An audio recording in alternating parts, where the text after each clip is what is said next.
But what happens is that there comes a time when you're close to retirement, and you feel like you have nothing left, absolutely, because you don't have your own business, and you don't have any savings. Right? So at that time, you feel that business, at least, is something that can be passed on to future generations. It's said that a job will only sustain you, but a business will sustain future generations. This is a reality, absolutely a reality. And also, you see, many people succeed because they take risks in their business, experiment with new things. Today's young people are very inclined towards business. Think about it, given the current situation, it's sometimes hard to make ends meet with a job. It gets very difficult. A job has a fixed income, fixed resources, and inflation is rising. Daily, a business, if it works, if it takes off, is different. The fear of failure is always there in business, and a business will fail if you show weakness. If you haven't learned the skills, understood the business, and just invested.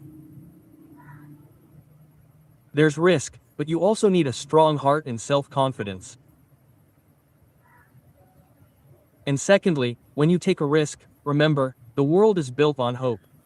They say, stars of despair set on the horizon, but from there rises the sun of new resolve. Quote. So, you take a risk, and success depends on that risk. Sometimes you face losses, like, to take a big leap, you have to take a few steps back. I was thinking, there's fear on both sides. People want a business that won't fail, a consumable product that makes them millionaires instantly. That's what people want and look for. They search in videos, I have this much money, what business should I start? And on the other hand, the one seeking a job fears whether they'll pass the interview, if they'll hire me. If it's not a regular job, they fear they might get fired anytime. Fear is basically on both sides, but opportunity exists on both sides, so it's important to remove that fear from within. As long as that fear remains inside you, you can't do anything. Yes, there's that fear in a job, and also, nowadays, getting a job is very difficult because the concept of a job isn't what it used to be. Exactly. So it's important that if you start your own business, the most important thing for a business is an idea. Exactly. And along with the idea, the second thing is sponsorship. Meaning you should have the money you're investing in your business. For that, either you sell your idea, meaning get a sponsor for it, or if you have the money, you connect with someone who has the idea.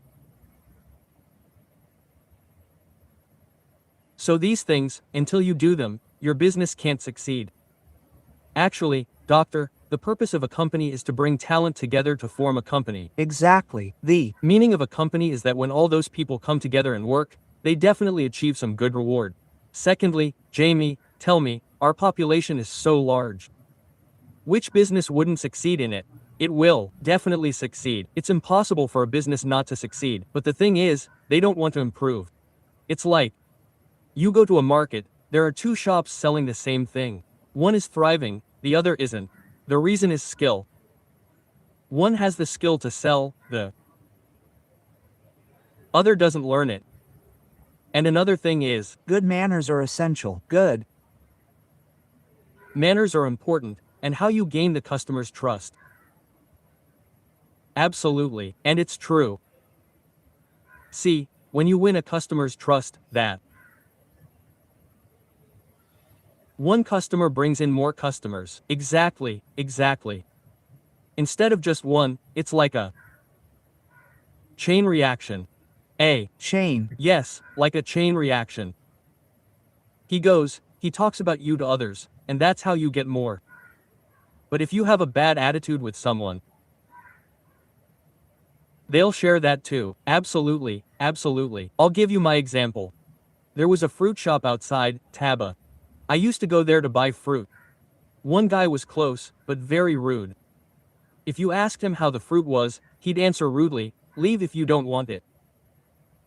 The other was twice as far, but his manners were great. As soon as you went, he'd say, "Welcome, welcome. Look, I got this good fruit. Take this one's bad, don't take it." Quote. So I'd travel twice the distance just because of his manners. The other might have good stuff, but his rudeness made me not want to stop. See, this is very important. Abraham Lincoln, the American president. Okay, so. When he sent his son to school for the first time, he wrote a letter to his teacher. And that letter is really amazing. Almost everyone should read it. In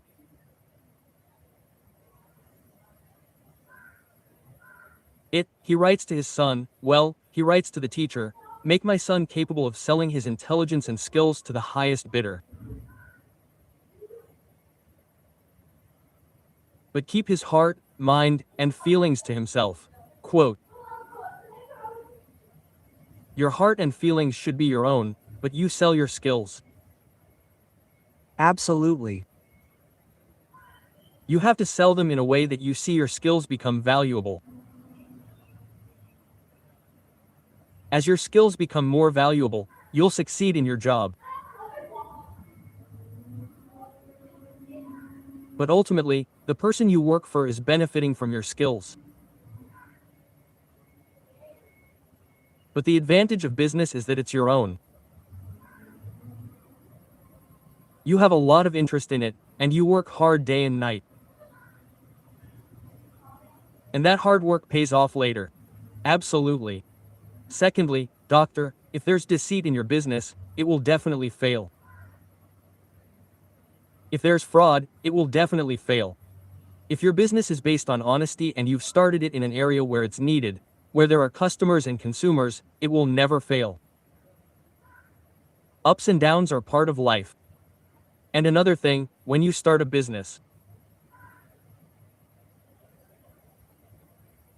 review what your customers need. Yeah, get reviews, definitely. Are you providing everything they need? Usually, we just open a shop and sit there, start a business and sit there. It doesn't work like that. You should get their feedback too. Absolutely. See, even in online business, when we want to buy something, the first thing we look at is the reviews people have left. And what points they've given it, okay? How many points out of 5, or out of 10? 9, 9.5, then we prefer it because people are obviously buying things from it based on its reliability. You see, online business is growing. Absolutely. Even in online business, people say, "You can open and check our product and still return it." Absolutely. Who gives such a big offer? Honesty in business is a very important factor. Do business with honesty. But even if you have honesty, everything, but no skills, it reminds me of a friend. When COVID-19 came, someone suggested he make masks. He had 5 or 700,000 worth of masks made. Now there were piles of boxes. He had no marketing skills, so they just sat there. Even though a lot of masks were sold at that time, he couldn't sell them. Once we went, he gave us a box each. They were very good quality masks. So he had everything, but doctor, marketing skills, and not just ordering something, but knowing how to sell it is important too. So, it's also like, when you take an interest, you get information about it from other people. Absolutely. Once you have the information, you connect with skilled people, and your business will grow rapidly, day and night. Absolutely. And I think, doctor, you should first do a survey to see what business you're suited for and whether it will succeed in that area or not. A survey, people's advice, and a survey are necessary. Okay, another thing is, let me give you an example. There was a guy in our neighborhood who started making vests and towels. Okay, there was a Sunday market, and he would go to the Sunday market because he had a job, but he had started that business part-time. You See, until you generate a second source, you can't make ends meet. Absolutely, absolutely. So, he knew that it was difficult for him to live on his salary. The kids are also studying, and their expenses will increase in the future. So, he started that. One day, I went to him and asked him to tell me a little bit about how much profit he made, what happened to him. He said that in the 4 Sundays that I went to the Sunday market, not even one vest was sold. Whoa, whoa, whoa, 4 Sundays and not even one vest sold. Huh? And like, not even a towel sold. And I was just like this, but I didn't lose hope.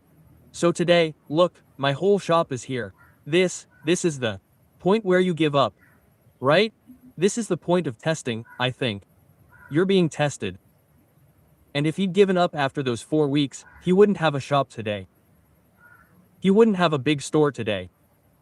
So the truth is, no business fails if it's done right, if its skills are learned. And if you do the best business, but you don't have the skill and you give up, then it fails.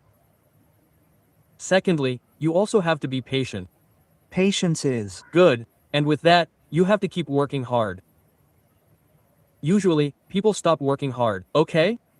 When you stop working hard, despair surrounds you, then obviously no business will work. absolutely, and They sell off everything cheap and start a new business. Some people have this habit, they run one business for a day or two, then another. It's like, we want returns immediately.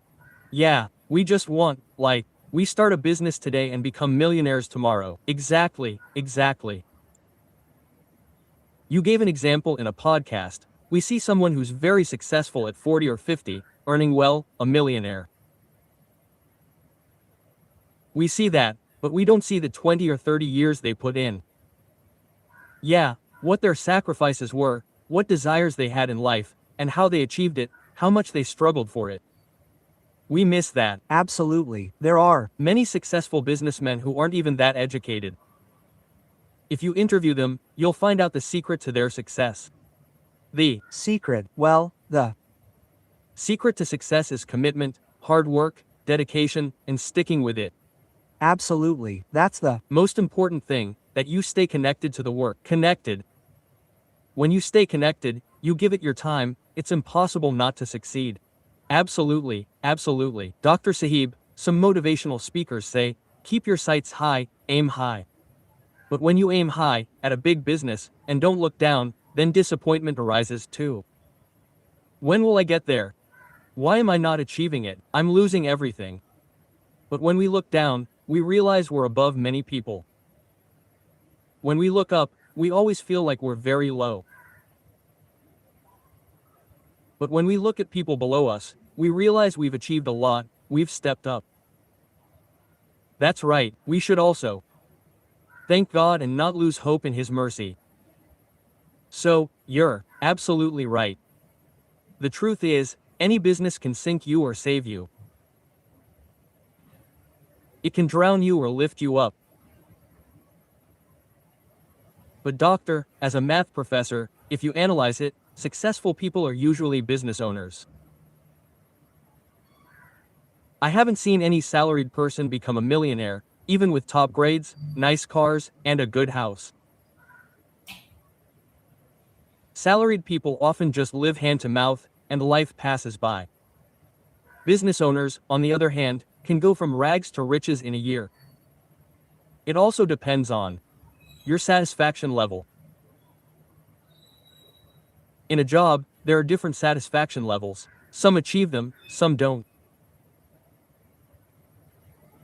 But in business, the advantage is that you have assets that can be transferred to your children, to the whole family. That's why more people advise it. Times change. There was a time when people preferred jobs. Now, they prefer business. The reason is, doctor, if you analyze it, no salaried person is truly successful. Success comes to those who leave their jobs and take a chance in business. Like your student who left his job and is now more successful and happy. He might have been just getting by in his job. Yes, a job has the benefit of a guaranteed monthly salary. But in business, it's not certain if you'll earn 10 rupees or 10 lakhs. Some People prefer a steady salary and an easy life, not wanting to take risks. That's also true, right? I mean, it's about having fun, enjoying yourself. But they don't realize that life, you see, there's no real rest in it. I've come to understand that life is built on a format of hard work and toil. It's definitely not built on a rest and relax format at all. And if you think there's rest, well, there's no rest in this world, it's in the next. Haha. The reality is you have to keep working hard, keep striving, only then will you achieve success. And success isn't just one step. They say, beyond the stars, there are other worlds. So, as you move forward, you'll have your ups and downs. These highs and lows are part of business. And success here is simply that you keep striving, keep working hard continuously. Yes, it's confirmed that if your business is based on deceit, fraud, and misrepresentation, it will definitely sink one day. Someone said, walk fast, but avoid collisions. If you walk slowly in a crowd, you'll get crushed. The point is, avoid collisions in business. A true businessman doesn't clash. Absolutely. He says, build as many relationships as possible. There's often an auction, right? Some people get stubborn and raise the bid out of spite, but if you're a successful businessman, you understand that if we suddenly raise the bid too high, we'll only hurt ourselves. We'll be at a loss. So, these things are very important. And today's topic is also important because it's a dire need of today's era. It's very necessary. In fact, our people, the younger generation, need guidance on this. After matriculation, young people are worried. If they want a job, they need degrees. If they want to start a business, they need money. But Dr. Sahib, a business can start with zero investment, right? Exactly. It can start. But for that, you Max Crunch, Max Flavor, or Max Taste. New Lay's Max, the ultimate potato chip experience. Rhodeson is a global technology company using AI to transform auto insurance. Some of the world's largest car makers, insurers, and fleets rely on Rhodeson to reduce accidents, process lightning-fast claims, lower insurance premiums.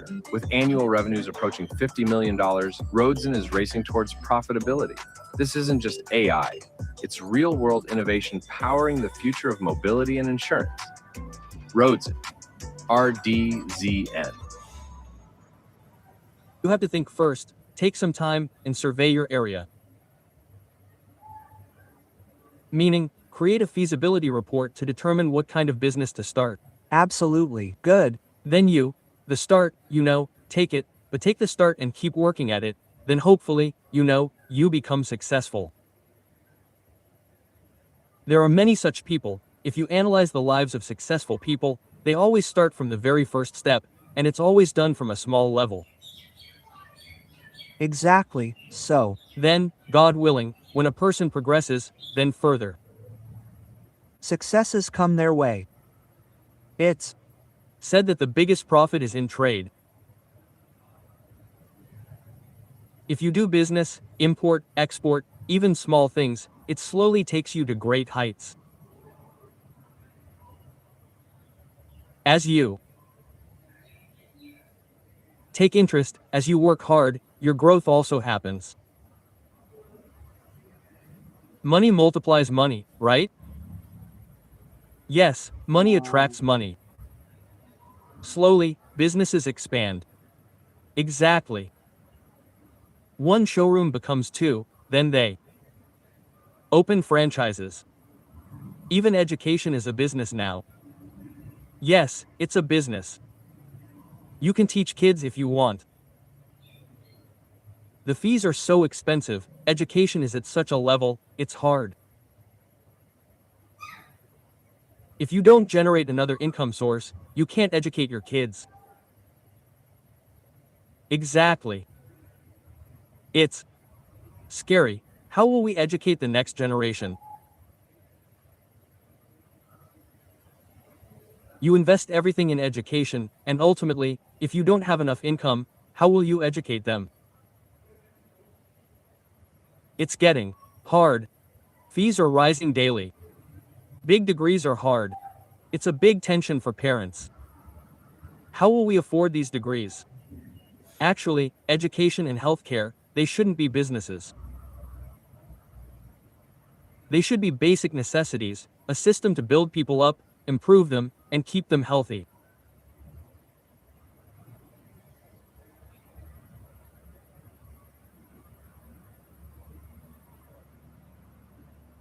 Anyway, all these things are connected, and in today's discussion, I felt that businesses can fail, but those done with honesty, skill, good analysis, understanding your abilities, when they face a downturn, don't panic, stay firm, and the time will come when you succeed.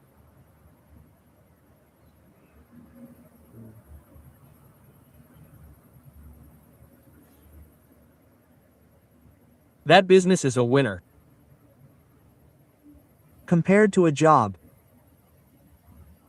Exactly, those with jobs are on a fixed track, while business owners face ups and downs, but those who overcome the lows experience great highs. It's the same thing, whoever takes a risk, they fear failure, but success is in the risk. Absolutely, you're right. Success is in the risk. Doctor, it was a great discussion. Thank you for your valuable time. Thank you, viewers, for watching the Yasir Jami podcast. Goodbye, God bless. Introducing Pelfit Wash, fully automatic washing machine, designed especially for Pakistan, जिसकी artificial intelligence संभाले बड़े से बड़ा load और touch and go करे एक button से धुलाई ऑन इजी मोड। तो आप पेलफिट वॉश से लाइफ में लाओ नया स्पिन। आपके बच्चों का हेल्थी फ्यूचर जुड़ा है हेल्थी हाइड्रेशन से, लेकिन जब दोनों ग्लास दिखने में एक जैसे हों तो आप इनमें से कौन सा चूज करेंगे? कंफ्यूज्ड? चूज करें नेस्ले प्योर लाइफ, जो स्विस हेरिटेज को बरकरार रखते हुए पिछले 25 साल से ज्यादा अरसे से आप और आपकी फैमिली को हाई क्वालिटी हेल्दी हाइड्रेशन फराहम कर रहा है। हमारी आज की चॉइसेस से ही बनता है इनका हेल्थी फ्यूचर, और हेल्थी फ्यूचर से कीमती कुछ नहीं। From Nestle. ऐसे भी लोग हैं जो 1 करोड़ कमाते हैं। 1 करोड़ नाज़रीन, 1 करोड़ पर मंथ, जो लेवल 1 सर्टिफाइड है बाय आराम। अच्छा, ये लोगों को का सीबीटी पास कर लेते हैं। अच्छा, तो इट माइट बी पॉसिबल कि मुझे 15 लाख की नौकरी मिले। अच्छा, 5 लाख से डायरेक्ट 15 लाख तक चले जाएगी एक कोर्स से। एक कोर्स, ये देखें नाजरीन, एक कोर्स किस तरह वो पे को डबल ट्रिपल कर देता है। आपको आराम को अप्रूवल एक बंदा अगर उसके पास डिग्री डिप्लोमा है और उसके बाद स्किल भी है, सर्टिफिकेशन अगर नहीं है तो उस स्किल का कोई फायदा नहीं होगा। इंटरव्यू जो बाहर की कंपनी के होते हैं, जो बाहर की कंपनी हायरिंग के लिए आते हैं, डेलीगेशन आते हैं, इंटरव्यू करते हैं, तो वो इंटरव्यू में ज्यादातर क्या पूछते हैं? Experience, skill, certification. एक्चुअली तो जो आजकल एक तो सबसे बड़ी जो प्रॉब्लम है न्यू लोगों के जाने के लिए, सबसे बड़ी बात है गर्लफ्रेंड। आप क्या सजेस्ट करेंगे कि हम सिर्फ डिग्री करके चले जाएं या उसके बाद सर्टिफिकेशन करें? अगर करना चाहें तो कौन सी करें? एक्चुअली मैंने तो प्राइमरी P6 किया हुआ है, मुझे ये प्लानिंग का काम आता है जो सॉफ्टवेयर आता है, और वो प्रमोट हो गया। इवन वेल्डर से वेल्डर गए लोग और वो वेल्डिंग मैनेजर वहाँ पे लग गए। हाँ जी, अब जो मेजर फील्ड गल्फ के अंदर चल रहे हैं ना इस वक्त, वो हैं 3-4 सेफ्टी के हवाले से निबोश, वो यूके के साथ एफिलिएशन है उसकी। अगर हायर लेवल पे चले जाएं तो CSP है, सर्टिफाइड सेफ्टी प्रोफेशनल, जो अमेरिकन कोर्स है, तो इसको करके आप मैक्सिमम भी अचीव कर सकते हैं। वेल्डिंग इंस्पेक्टर का एक कोर्स होता है, C-स्वीप उसको कहते हैं, वेल्डिंग इंस्पेक्टर, वो यूके की बॉडी है, वो लेती है आपसे। उसके ऊपर 6.5 लाख रुपए का फीस है, और अगर आप फेल हो जाए तो वो पैसे ज़ाया हो जाए। आप देखें कि ये सर्टिफिकेशन कैसे जॉब लाखों से करोड़ों में ले गई, और तनख्वाह करोड़ों में तालीम जी, और तालीम नहीं, तालीम भी नहीं, सर्टिफिकेशन और जो है वो करोड़ों में। तो मुझे वहाँ पे एक दोस्त मिले तो उन्होंने कहा कि हमारे पास एक वकील साहब हैं, वो भी रिगर बन गए हैं। अच्छा, हाँ जी, अच्छा, अपनी पेशे छोड़ के साइड पे जब करोड़ों में है तो दिल तो करता है हम भी पॉडकास्ट छोड़ के उधर ही जाए। इवन मैकेनिकल साल में आपको अगर मिल जाए तो उसके बाद फिर आप 20-25 लाख तो आपके सऊदी अरब में कहीं नहीं गए आपके। अच्छा, देखें सर्टिफिकेशन कैसे जो है पे को लाखों में ले जाती है और करोड़ों तक बात पहुंच जाती है। देखिए सर्टिफिकेशन से आप पहले जॉब ढूंढते हैं, कंपनी ढूंढते हैं, लेकिन आप एक सर्टिफाइड इंजीनियर होते हैं, सर्टिफाइड टेक्नीशियन होते हैं, तो फिर कंपनीज आपको ढूंढती हैं।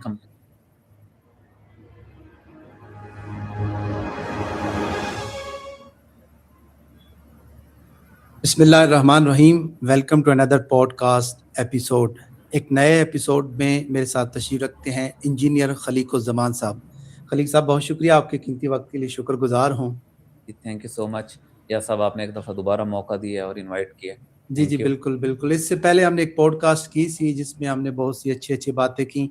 आज की पॉडकास्ट का मकसद वो लोग जो डिग्री करते हैं, डिप्लोमा करते हैं और मुल्क से बाहर बड़ी बड़ी कंपनीज में बड़ी बड़ी जॉब, लाखों की तनख्वाह में, लाखों पे में करना चाहते हैं, लेकिन वो नहीं जानते कि डिग्री के साथ बहुत सी ऐसी रिक्वायरमेंट हैं जो अच्छी पे लेने के लिए बहुत ज़रूरी हैं। आज की इस पॉडकास्ट में हम डिस्कस करेंगे। इंजीनियर खलीक़ुज़्ज़मान साहब एक इंजीनियर हैं, बहुत सी बाहर की कंपनी में इन्होंने जॉब की है और उसके साथ इंजीनियरिंग डिपार्टमेंट के टीचर हैं। इनके बहुत से स्टूडेंट बड़ी बड़ी कंपनी में जॉब कर रहे हैं। तो आज इनके एक्सपीरियंस से जानेंगे कि हमें डिग्री के साथ ऐसी कौन सी सर्टिफिकेशंस करनी चाहिए जो हमें अच्छी पे, अच्छी कंपनी और अच्छी अर्निंग का ज़रिया दे सकती हैं। खलीक साहब, इस हवाले से अगर देखा जाए तो डिग्री तो मुकम्मल हो गई, जी, डिप्लोमा हो गया, कुछ लोग मैट्रिक के बाद बाहर जाना चाहते हैं। तो क्या डिग्री, डिप्लोमा और मैट्रिक के बाद डायरेक्ट ऐसा कोई ज़रिया है कि लाखों में तनख्वाह लग जाए? जी या साहब, एक्चुअली जो है मैट्रिक के बाद ज़ाहिर बात, अगर आपने जाना हो तो आपके पास एक सर्टेन स्किल्स होने चाहिए, हुनरमंद जिसको कहते हैं, आपको कोई काम आना चाहिए। लेकिन अभी फ़िलहाल मैं अपना मौज़ू रखता हूँ कि आप अगर आपने डिप्लोमा किया हुआ है या इंजीनियरिंग की डिग्री की हुई है, तो उसके बाद आप किस तरीके से अपने आप को एक वैल्यूएबल प्रोडक्ट बना सकते हैं, ताकि आपको अपॉर्चुनिटीज़ आपकी बढ़ जाएँ। तो सबसे पहले एक्चुअली ये होता है कि जब भी कोई बंदा डिप्लोमा करता है या इंजीनियरिंग करता है, आपको पता है इंजीनियरिंग के बेशुमार फ़ील्ड्स हैं बिल्कुल बिल्कुल, डिसिप्लिन है और डिफरेंट। बहुत सारे डिसिप्लिन्स हैं। लेकिन कुछ सर्टिफ़िकेशंस ऐसी हैं जो कि यूके की हैं, अमेरिकन की हैं, उसको करने के बाद आप उस फ़ील्ड के अंदर अपनी डिग्री से भी ज़्यादा वैल्यूएबल बन जाते हैं और आप उस फ़ील्ड को अपना सकते हैं regardless of your basic degree. अच्छा, ये जो सर्टिफिकेशन है, यानी ये एक बंदा अगर उसने पास डिग्री, डिप्लोमा है और उसके बाद स्किल भी है, जी। सर्टिफिकेशन अगर नहीं है तो जी। उस स्किल का कोई फ़ायदा नहीं होगा? सर एक्चुअली होता ऐसे है कि जो आपको फ़ॉरेन में जॉब जो कंपनी ऑफ़र कर रही हैं, उनको तो स्किल वाला बंदा चाहिए, जो कि या फिर 2 बातें होती हैं, एक तो रिक्वायरमेंट होती है क्लाइंट की तरफ से कि हमें इस सर्टिफ़िकेशन का बंदा चाहिए।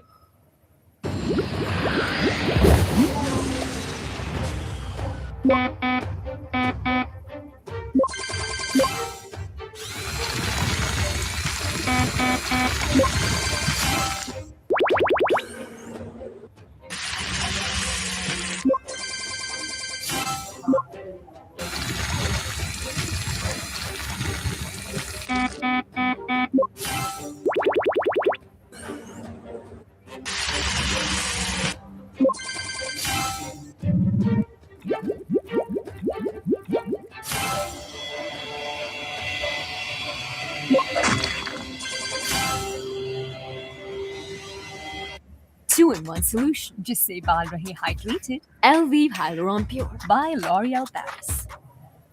तो एक तो वो तरीका है, एक ये है कि आप स्किल्ड इतने हैं कि आपको वैसे उनको आपकी ज़रूरत है। आपकी बात बजाय मेरे कहने का मकसद ये है कि एक बंदा वेल्डर है, अच्छा वेल्डिंग आती है, जी। या वो प्लम्बर है या जी। कोई भी टेक्निकल स्किल उसके पास है, जी। लेकिन उसके पास कोई सर्टिफिकेशन नहीं है, कंपनी तो उस चीज़ को तस्लीम नहीं करेगी ना? बिल्कुल ज़ाहिर-सी बात है कि आप एज़ ए स्किल्ड वर्कर जा सकते हैं उसमें, हुँ। लेकिन आप उस पोज़ीशन पे तो नहीं जा सकते जहाँ पे कोई डिप्लोमा होल्डर या इंजीनियर जा सकता है।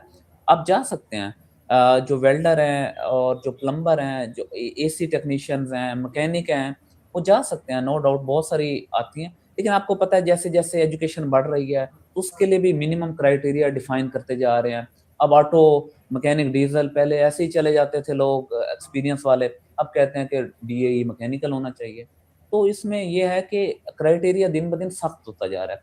स्किल प्लस एजुकेशन भी कुछ ना कुछ होनी चाहिए। आप क्या सजेस्ट करेंगे कि हम सिर्फ़ डिग्री करके चले जाएँ या उसके बाद सर्टिफिकेशन करें? अगर करना चाहें तो कौन-सी करें? एक्चुअली होता इस तरह है कि सबसे पहले तो आपको कोई जॉब मिल जाए, हुँ। अपने कंट्री में जॉब मिल जाए। तो आपको पता है कि इंजीनियरिंग में या प्रोडक्शन में जब आप आते हैं तो मुख्तलिफ किस्म के फ़ील्ड्स होते हैं अंदर इंडस्ट्री के अंदर भी। या तो आप प्लानिंग डिपार्टमेंट में जा सकते हैं, आप बिल्कुल। प्रोडक्शन डिपार्टमेंट में जा सकते हैं, آپ کوالٹی ڈپارٹمنٹ میں جا سکتے ہیں, ڈیزائننگ ہے, اس طریقے سے مختلف فیلڈز ہوتے ہیں. تو ایکچولی ہوتا اس طرح کہ سرٹیفکیشن سٹارٹ میں کوئی نہیں کرتا اگر ڈیولپ کنٹری ہو. تو پہلے آپ جاب ڈھونڈ لیتے ہیں, جاب کے بعد کیا ہوتا ہے کہ آپ فرض کریں پلاننگ میں چلے گئے ہیں, تو آپ پلاننگ کے حوالے سے جو کورسز ہیں وہ کریں گے, اور انڈسٹری آپ کو اس میں ہیلپ آؤٹ کرے گی, اور وہ آپ کو تیار کرتی جائے گی, اور آپ سرٹیفکیشن کرتے جائیں گے, آپ ایکسپرٹ بن جائیں گے. اس کے بعد آپ موو کریں گے. لیکن ایکچولی ہوا کیا ہے کہ پاکستان کے اندر اپرچونٹیز بڑی کم ہو گئی ہیں, جس کی وجہ سے ہم یہ چاہتے ہیں کہ اب ہم باہر ہی چلے جائیں فوراً. ہر شخص جانا چاہتا ہے. اور اب ڈگری تو ہمارے پاس ہے, لیکن جب اس کے ساتھ اس کے اوپر کوئی فوراً ادارے کا کوئی اچھا سرٹیفکیٹ کا ساتھ کمبو بن جاتا ہے, تو بڑا ایک لیتھل کمبینیشن بن جاتا ہے, جس کی وجہ سے آپ کی اپرچونٹیز باہر بہت ملٹی پلائی ہو جاتی ہیں کئی گنا, اور آپ ایزیلی جاب باہر سرچ کر سکتے ہیں. یہ بات تو آپ کی بجائے ہے کہ اگر ہم باہر جاتے ہیں ڈگری کر کے بھی اور ایسی کمپنی میں جاتے ہیں جہاں پے کم ہے, اب ایک باہر زندگی گزارنی ہے, گھر سے دور رہنا ہے, اپنوں سے دور رہنا ہے, جی بالکل, تو پھر آپ کیا سجیسٹ کریں گے کہ کس فیلڈ میں جائیں اور کون سے سرٹیفکیشن کریں؟ یا صاحب اس کے اندر کچھ ظاہری بات ہے کہ جتنا آپ پیسے زیادہ لگیں گے, جتنی ایفرٹ زیادہ ہوگی جس سرٹیفکیشن پہ, اس کی ویلیو بھی اتنی زیادہ ہوگی. سب سے پہلے تو آپ اپنا فیلڈ ڈیفائن کریں. آپ کیمیکل انجینئر ہیں, الیکٹریکل انجینئر ہیں, مکینیکل انجینئر ہیں, آپ کوئی بھی انجینئر ہیں, تو آپ پلاننگ انجینئر بن سکتے ہیں. اچھا, ایک کورس ہے پرائماویرا P6, جی بالکل, تو آپ اس کو کر کے پلاننگ میں آ سکتے ہیں. ایکچولی ہونا کیا چاہیے پاکستان میں, آپ پلاننگ میں لگ جائیں کسی ڈپارٹمنٹ میں اور پھر وہ کورس کریں, لیکن کیا ہے کہ اب ہمارے پاس وہ وسائل نہیں ہیں, تو ہم یہ کرتے ہیں کہ پرائماویرا P6 پہلے ہی کر لیں, تاکہ ہمیں کچھ جاب اس کے ریلیٹڈ مل جائے. یہاں پہ نہ ملے تو باہر مل جائے گی, اور پھر ہمارا وہ فیلڈ ڈیفائن ہو جائے گا. اب جو مرضی انجینئر, آپ پلاننگ کے اندر لوگ لاکھوں روپے کما رہے ہیں, لیکن وہ سرٹیفائیڈ ہیں کہ ان کو پرائماویرا آتا ہے, سافٹ ویئر آتا ہے, اسکل تو آتی آپ ہے. کو, اور یہ ایک پیس آف پیپر نہیں ہے, آپ اس کو اس طریقے سے کریں کہ آپ کو وہ سافٹ ویئر بھی آتا ہو. تو جب آپ جائیں گے تو فرسٹ ٹائم انٹری تو ظاہر بات ہے مشکل ہوتی ہے. یہ نہیں ہے کہ آپ پرائماویرا P6 کر لیں تو آپ کو فوراً ہی کوئی کمپنی بیٹھی ہے آپ کو لے لیں. آپ کو جونیئر لیول سے شروع کرنا پڑے گا. ایون سم ٹائم یہ ہوتا ہے کہ بڑے چھوٹے اسکیل پہ بندے کمپنیز کے اندر انٹر ہوئے ہیں, بعد میں انہوں نے کہا کہ یار میں نے تو پرائماویرا P6 کیا ہوا ہے, مجھے یہ پلاننگ کا کام آتا ہے جو سافٹ ویئر آتا ہے, اور وہ پروموٹ ہو گیا. ایون ویلڈر گئے لوگ, اور وہ ویلڈنگ مینیجر وہاں پہ لگ گئے. ہاں جی, اور اس کے علاوہ بہت سارے لوگ کیا نام ہے ڈپارٹمنٹ چینج کر لیتے ہیں. فار ایگزامپل ایک بندہ سیفٹی کے اندر ہے, اس نے کچھ سرٹیفکیشنز کی, وہ سیفٹی میں چلا گیا, اور بائی دا ٹائم وہ سرٹیفکیشن کرتا رہتا ہے, تو اس کو اسی کمپنی میں چانس مل جاتا ہے کہ آپ اس ڈپارٹمنٹ میں آ جائیں. تو لوگوں کو جو کمپیٹیبل ہوں, جس کے اندر وہ کمپیٹیبل ہوں, بندے کو پتہ لگ جاتا ہے. اور فار ایگزامپل جیسے میں دبئی میں تھا, تو دبئی میں ان کی ریکوائرمنٹ تھی کہ ایک آپ کیمیکل انجینئر رکھیں. اس وجہ سے مجھے جاب مل گئی. اس کے بعد دبئی میونسپلٹی نے کہا کہ ہم ISO 17025 کا ٹریننگ بھی ہونی چاہیے. وہ کمپنی کرا رہی تھی. ہاں جی, تو وہ کمپنی نے اس دور میں, یعنی کہ آج کے دور کا آپ دیکھیں 1.5 لاکھ روپے میرے اوپر لگایا, اور مجھے وہ سرٹیفکیشن جو ہے وہ کروائی. ایکچولی طریقہ یہ ہوتا ہے کہ آپ کو ایک چانس مل جائے, اور پھر آپ اس میں جو فیلڈ آپ کا بن گیا اس کے اندر مزید سرٹیفکیشن کرتے جائیں اور آگے چلتے جائیں. لیکن ہم بات کر رہے ہیں کہ شارٹ کٹ کی, اچھا, کہ آپ ڈگری کے ساتھ آپ خود سوچیں. اب جو میجر فیلڈ گلف کے اندر چل رہے ہیں نا اس وقت, وہ ہیں 3-4. ایک تو کوالٹی کا ہے, ایک پینٹنگ کا ہے, ایک ویلڈنگ کا ہے. یہ ایکچولی سارے کوالٹی کنٹرول کے اندر آ جاتے ہیں, کہ آپ نے مکینیکل ورک کی کوالٹی, اس کے لیے کوئی سرٹیفکیشنز ہیں, ویلڈنگ کی کوالٹی یا پینٹنگ کی کوالٹی, ان سب کی علیحدہ علیحدہ سرٹیفکیشنز ہیں, اور یہ سارے مکینیکل ورک کے اندر آ جاتے ہیں. لیکن کوئی بھی انجینئر, کوئی بھی ڈپلومہ ہولڈر ان کو کر سکتا ہے. اس کے بعد پلاننگ کا جیسے میں نے پہلے ذکر کیا وہ ہو گیا, یا اس کے بعد آپ کے پاس کچھ اور بھی ڈفرینٹ قسم کے کورسز ہیں. ISO انٹرنیشنل اسٹینڈرڈ آرگنائزیشن ہے, اس کے بھی کچھ کورسز ہیں. اگر آپ یہاں پہ کسی فار ایگزامپل پینٹ انڈسٹری میں کام کر رہے ہیں, تو آپ ISO 9001 کوالٹی مینجمنٹ اس طرح کورسز کر لیں, تو پھر بھی آپ اپنے فیلڈ کے اندر بھی باہر جا سکتے ہیں. اور ان میں سب سے جو ایزی ترین ہے وہ ہے سیفٹی, کیونکہ سیفٹی جو اب آپ کو پتہ ہے کہ UAE نے بھی ویزا رول سخت کر دیے ہمارے لیے, عمان نے بھی سخت کر دیے ہیں. قطر کچھ حد تک اوپن ہے لیکن اس کے پاس اتنی ایریا نہیں ہے یا اتنی اسپیس نہیں ہے, کافی لوگ وہاں جا بھی رہے ہیں. تو فی الحال ہمارے پاس جو آپشن بچ گیا وہ سعودی عرب بچ گیا. اور سعودی عرب میں آپ کو پتہ ہے کہ جو سابق ہے سعودی عربیہ بیسک انڈسٹریل کارپوریشن, سابق جس کو ہم کہتے ہیں, اس کے کم از کم 62 پلانٹس ہیں. اور سعودی ارامکو کا نام کس نے نہیں سنا؟ جی اور بڑی بڑی کمپنیز ہیں, جی بڑی کمپنی, لیکن اسکل ہونا دنیا تو کی سب سے ضروری ہے. بڑی کمپنی ہے. جی اب وہاں پہ یہ ہے کہ سب سے جو ایزی کام ہے وہاں پہ سیفٹی آفیسر, ہر 15 بندوں کے اوپر ایک سیفٹی آفیسر چاہیے سعودی ارامکو میں. اور اسی طرح مختلف پلانٹس ٹو پلانٹس ویری کرتا ہے, 15 to 25 کے اوپر ایک بندہ سیفٹی کا چاہیے ہو. اب کسی کمپنی کو کام ملا ہے اور اس کی 1000 مین پاور جا رہی ہے تو ان کو اب دیکھیں 100 کے اوپر 4 اور 1000 کے اوپر 40 ان کو سیفٹی آفیسر چاہیے. بالکل بالکل. تو اس کی اپرچونٹیز بہت زیادہ ہیں. آپ یقین کریں لوگوں نے ایف ایس سی کر کے اور کچھ سرٹیفکیشن سیفٹی کی کر کے آج وہ لاکھوں روپے کما رہے ہیں. لیکن اب تھوڑی سیچوریشن ہوگی, اس لیے کم از کم انجینئر یا ڈپلوما ہولڈر ہے تو سب سے پہلے اس کے اندر کورس آتا ہے وہ نبوش کا آتا ہے, جو یو کے سیفٹی کے حوالے سے نبوش, نبوش وہ یو کے ساتھ ایفیلیشن ہے اس کی. اگر ہائر لیول پہ چلے جائیں تو سی ایس پی ہے, سرٹیفائڈ سیفٹی پروفیشنل, جو امریکن کورس ہے, تو اس کو کر کے آپ میکسیمم بھی اچیو کر سکتے ہیں. تو لیکن بیسک آپ نبوش کر لیں تو آپ کو کچھ ہی عرصے میں ہوپ فلی اگر آپ انٹرویو دیں.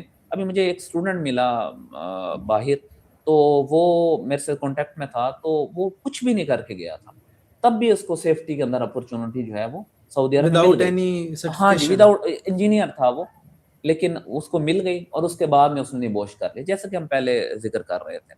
تو ہوتا یہ ہے کہ یہ سب سے ایزی وے ہے, اس کے اندر اتنا ٹیکنیکل نالج بھی نہیں ہے, صرف آپ کو کلائنٹ کو انٹرویو پاس کرنا ہے اور اپنے جو کمپنی آپ کو لے کے جائے اس کا انٹرویو کلیئر کرنا ہے. آپ کو نالج ہونا چاہیے, تھیوریٹیکل نالج, پریکٹیکل ورک نہیں چاہیے.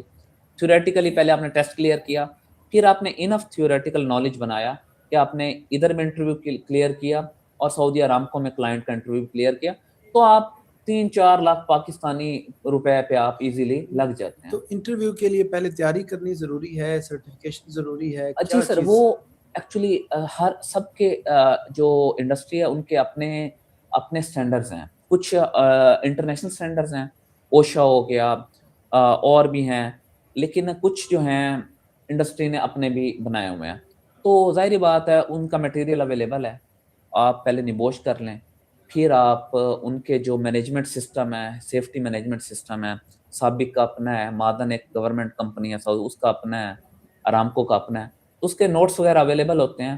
اور آپ نے کرنا کیا ہوتا ہے, صرف پڑھنا ہو, آپ کے اندر کانفیڈنس ہو, کمیونیکیشن سکلز ہوں کہ آپ اگلے بندے کو کنونس کریں کہ آپ کے پاس انف نالج ہے. تو آپ نے کیا کرنا ہوتا ہے کہ ادھر ایک انٹرویو کلیئر کرنا ہے اور وہاں پہ جا کے کلائنٹ کا انٹرویو کلیئر کرنا ہے. تو آپ کا ایک فرسٹ انٹرویو مشکل, اگر آپ کو ایک انٹرویو مل جائے تو پھر میرے خیال میں کیا آپ اس کے اندر ایزیلی آگے جا سکتے ہیں.